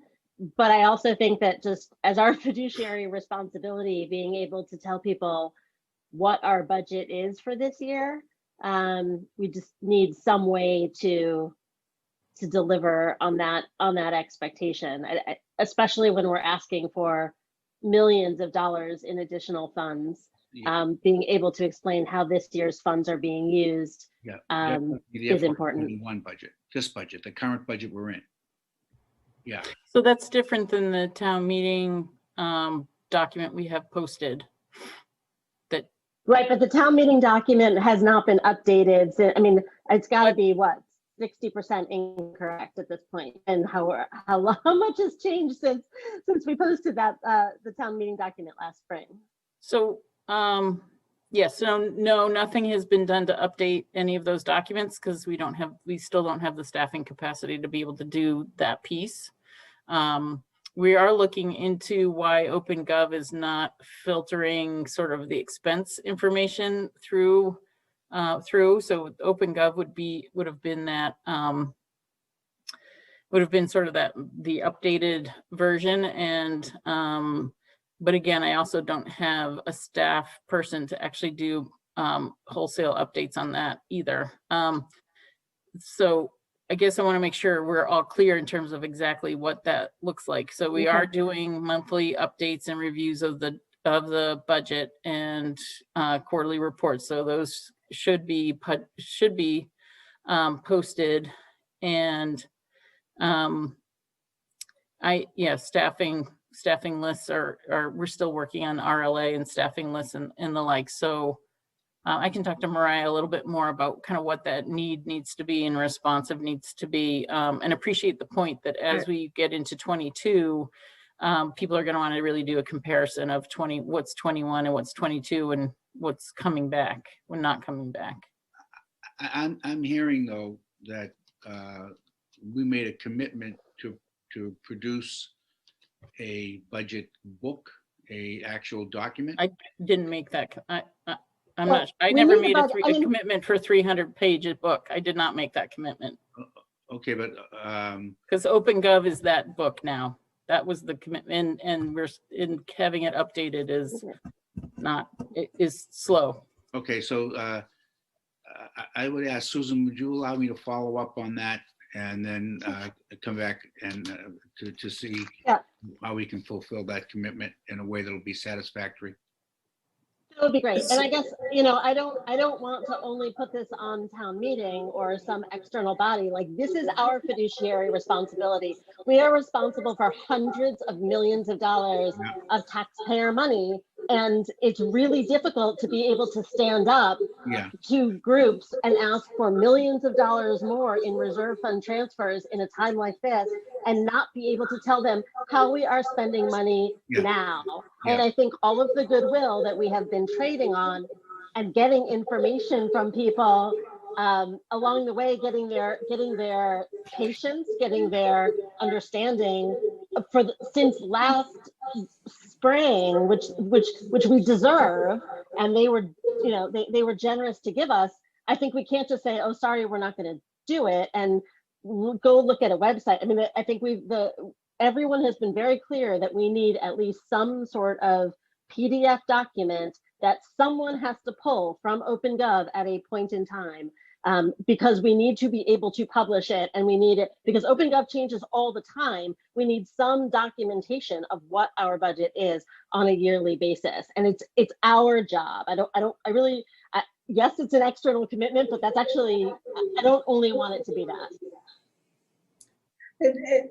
Helen? Can I ask a question? So am I hearing you correctly, Mary Ellen, that we're not going to have a budget book even for this year? Correct. We moved to OpenGov last year, and the town moved to OpenGov last year. So we were not producing So the the town 300. has no budget? They do not have a 300-page town financial plan document. They have a PDF. They converted some things to PDF, but they're moving to, because that's what they chose to do. So their pages are PDFs. We chose to leave OpenGov as OpenGov, and the 21 budget is there, plus a 20 budget and actual expenditures is there, and not produce a 300-page document. So we were trying to lockstep with the town. Did we approve this? I don't. Yeah, we had a discussion about. We did.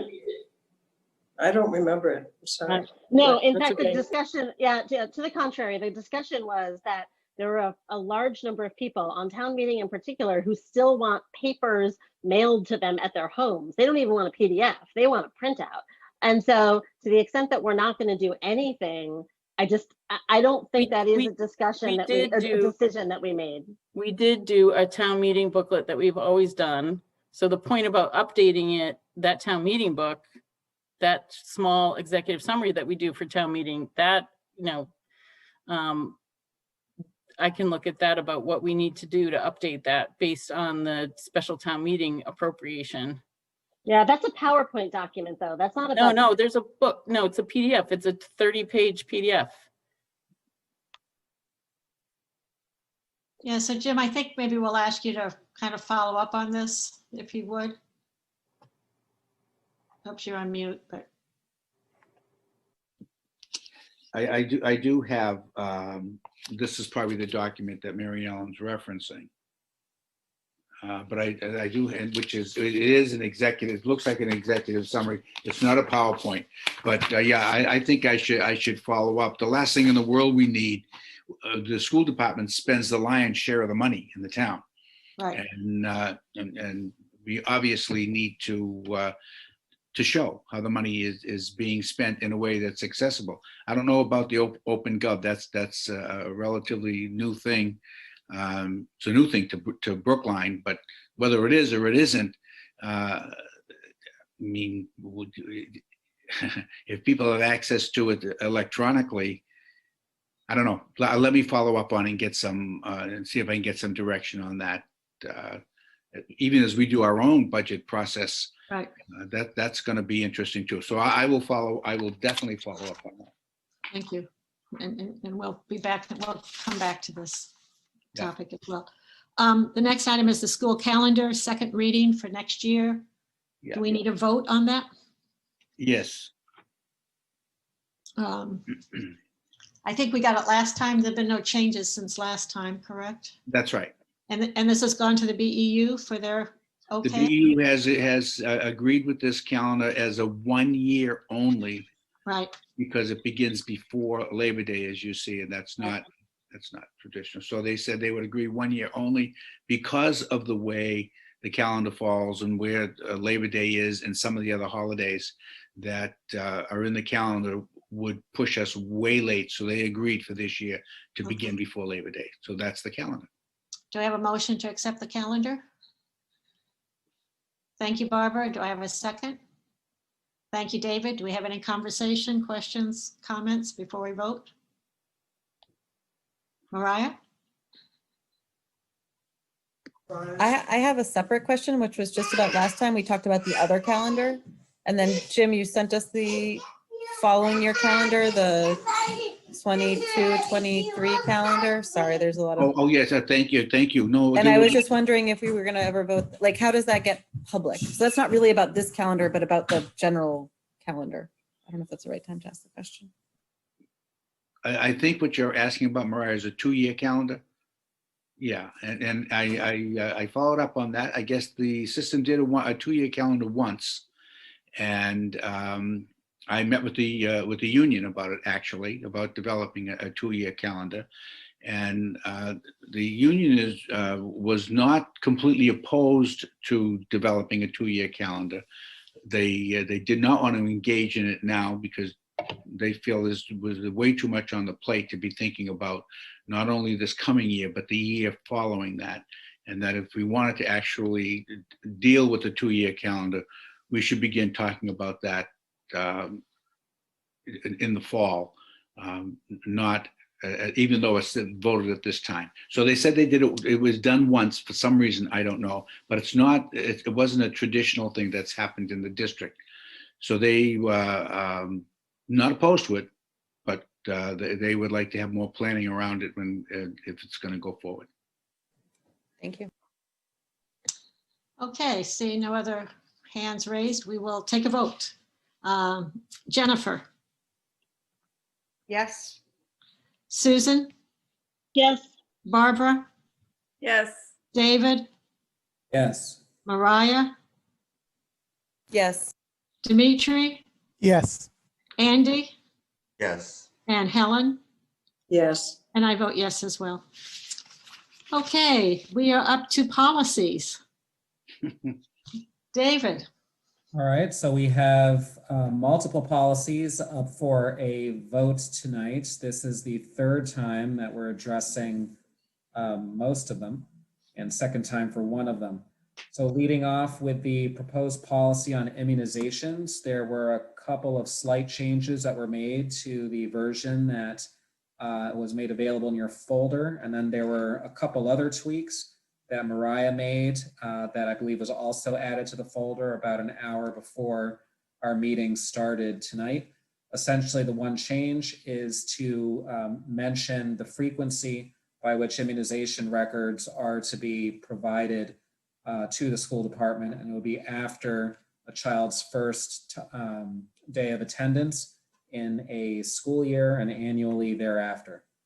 I tried to solicit the input of Patricia Laham about this change. I was not able to get into contact with her, but from earlier conversations with her, I did not get the sense that she would object to this language. So it will be my recommendation that we move this policy forward and approve it.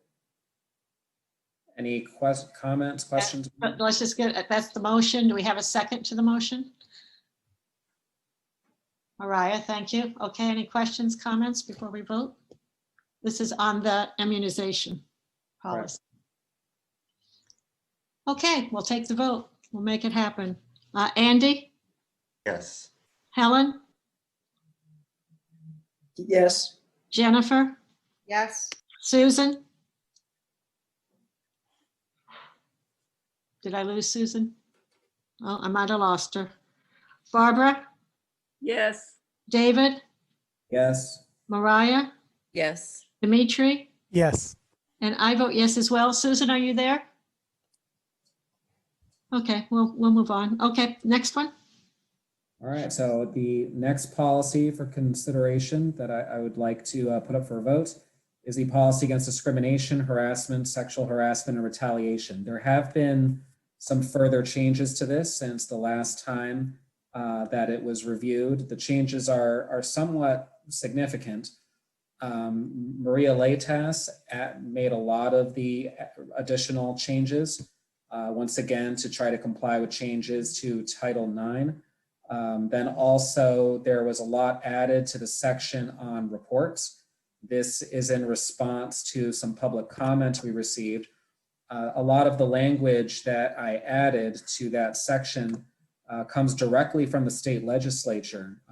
The same public commenter who had asked that we look at the reporting section and make it more robust had also sent me language that was just approved January 6th, specific to sexual discrimination. So that worked out quite nicely. So essentially I modified the language slightly just to make it applicable to K-12 school districts because the language was written in such a way to apply to universities, but essentially Title IX is a requirement for schools at all levels. So it would be my recommendation that we adopt the same language as the state legislature. And this would also be respecting what many members on the policy subcommittee, at least, had stated a commitment to robust reporting. And that was also a concern expressed by many of our community members. Then another area of change is in the classifications for protected classes. So at our last meeting, there had been a discussion about whether to include economic class. Upon further review, the town anti-discrimination policy does not include economic class or receipt of public benefits. There is a town bylaw on inclusion. Inclusion is different than anti-discrimination, but I think that the point that was raised about shouldn't we include economic class, the spirit behind that, I believe, was to not be harassing students based on their family's income level or housing. So I did add some language to that effect, but not in the section on protected classes, but in a section as an example of areas that go beyond the legal definitions for protected classes at the state and federal level, where the schools would not be limited from being more restrictive in seeking compliance with the code of conduct. And that paragraph was already there before in our prior anti-discrimination policy. So all I really did was mention economic class specifically as an example of an area where we could be extending code of conduct compliance. So I think that hopefully effectively addresses the issue about the spirit behind wanting to make sure that our students are not harassed based on their family's income level. Also, housing status was added there as well. So those were essentially the main changes since the last draft that you have seen. I would recommend that we put this up for a vote. Do I have a second thank you, Andy. Any comments, questions before we vote? Andy? Yeah, I do have one remark. So like when we discussed this policy in subcommittee, we paid a lot of attention to the provision that PSB should publish a grievance process for responding to complaints of harassment. So Maria Leitas has been working on the complaint procedure, which is a separate document from the policy that we're looking at here.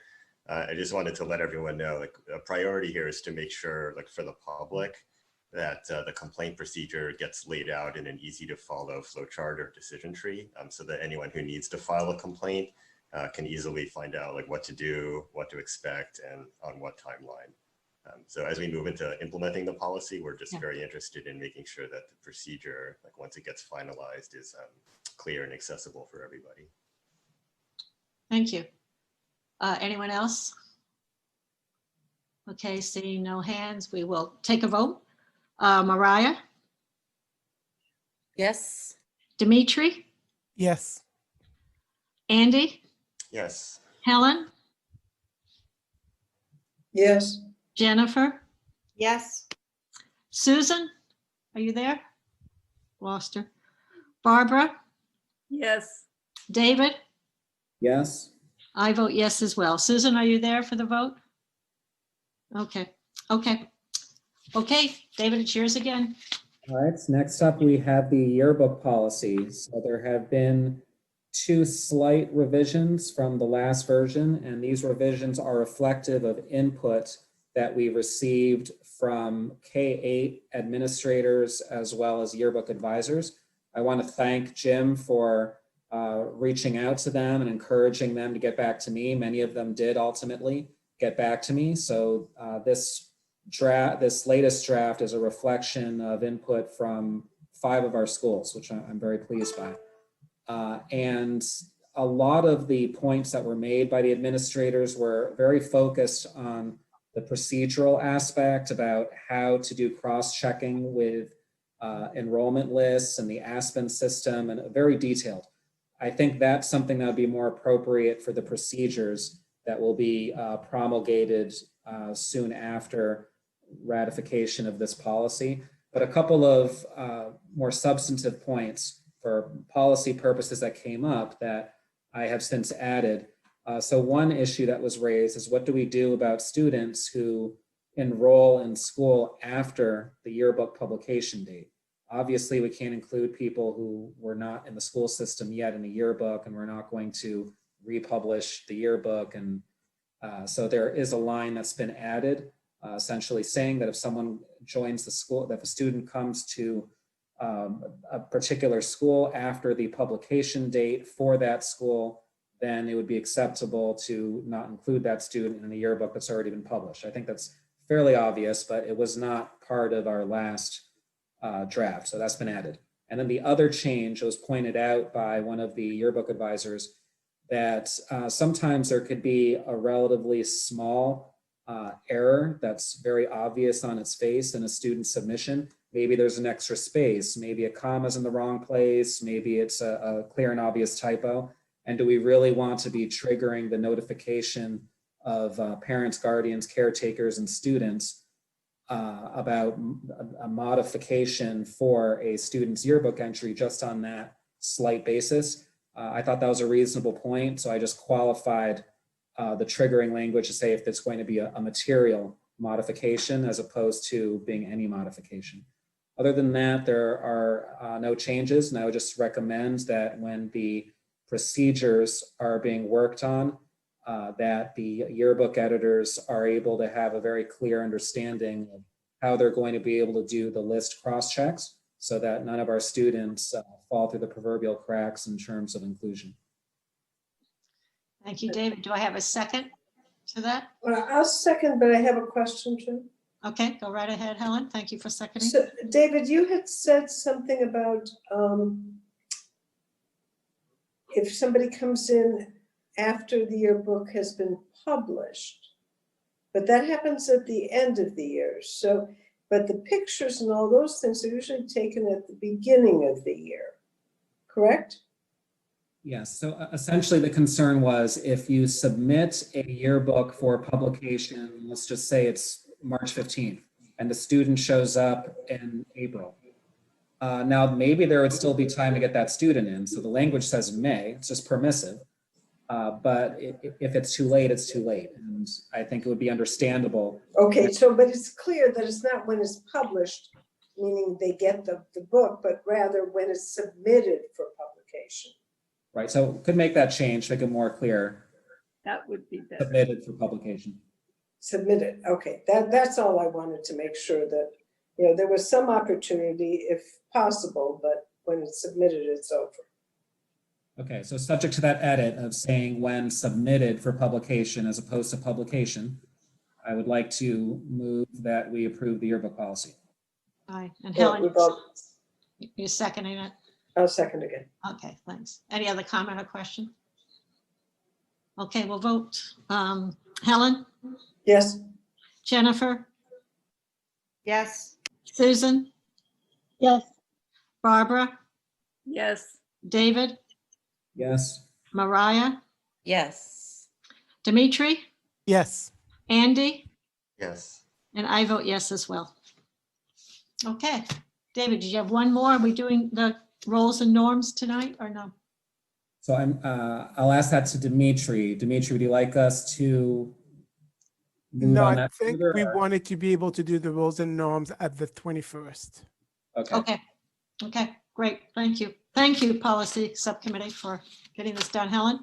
Yeah, could I ask one question? The rules and norms for the subcommittees, why would that be a policy as opposed to guidelines for the school committee that we, you know, update whenever a new school committee comes on? I don't think it's ever been a policy, but I may be wrong. Yeah, I'm not Yes. sure that it is a policy. I thought we just sent it to Policy Committee to help us get the rules and norms. That's right. It's That's not right. necessarily It's a not policy. policy. Yeah, it was just Okay. delegated to us. Yeah. It was Okay. They were just generous enough to take it on. Perfect, thank you. I would add, though, that in our policy handbook, we actually have quite a few policies about school committee member responsibilities and about how school committee is supposed to operate. So a lot of that actually is in our policy, although many of those policies have not been touched since the 1970s.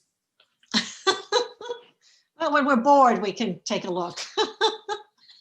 It might be I interesting. think they can stay in the 1970s.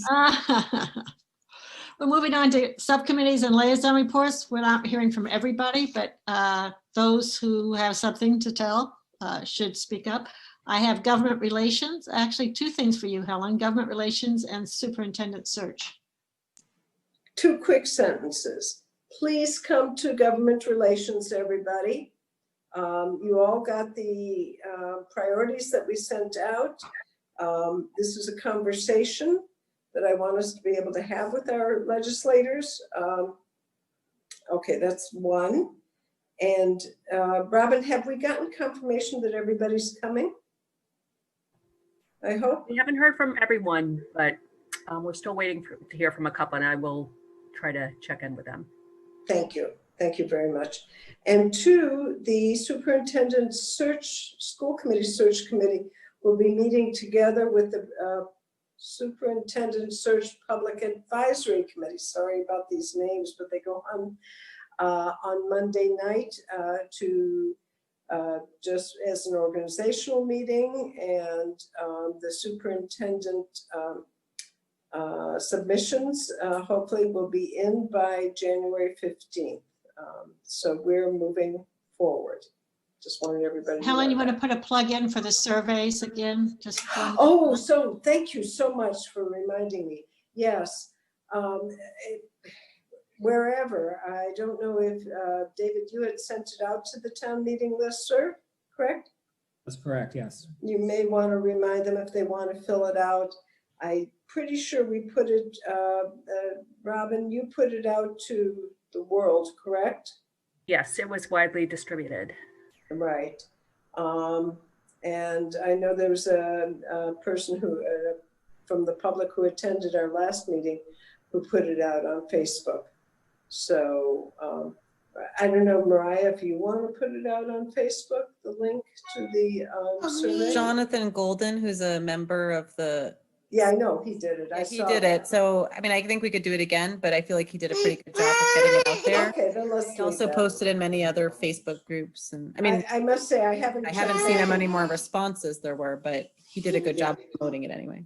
Okay, all right. Thank you to Jonathan Golden then. He's been staying on top of it, so I appreciate that. And just one other thing, Helen, I don't know if we dare say this, but if people know of people who might be good candidates to be a superintendent, the best way to get candidates is by word of mouth. Right. So if you know somebody or know somebody who knows somebody, now is the time to give them a call or an email. And in addition, we are recruiting people. So if people know of people, they can certainly contact me with names, and we can make sure that our recruitment firm will reach out to these people too, in addition to you possibly reaching out to them. Okay, thank you. Does anyone else have a report from subcommittee or liaison? We're actually almost done. Under new business, we have new business. I just want to mention that the MLK celebration this year will be virtual, and I assume people have gotten emails about it, but I don't remember if there's, I think there's a registration, right? And so it's always a wonderful celebration. So take a look at that and when it comes in your emails. Wait, I don't think I've received an email about it yet, but I'll just make sure. Okay, I can send mine I can forward mine to Robin, or I can forward it to the school committee. Great. I forget how I got it, but anyway, it looks like a good program, as it always is, Any other new business? Okay, so it turns out we don't need an executive session. So we actually are done on time. Jim, do you want to have the final word? We always like to give you the final word. You're on mute. I was going to say, without an executive session, it's like we're all working half a day today. I know. No, good job. Okay, All right. everyone. Thank you very Good night. much. Good night. Good night.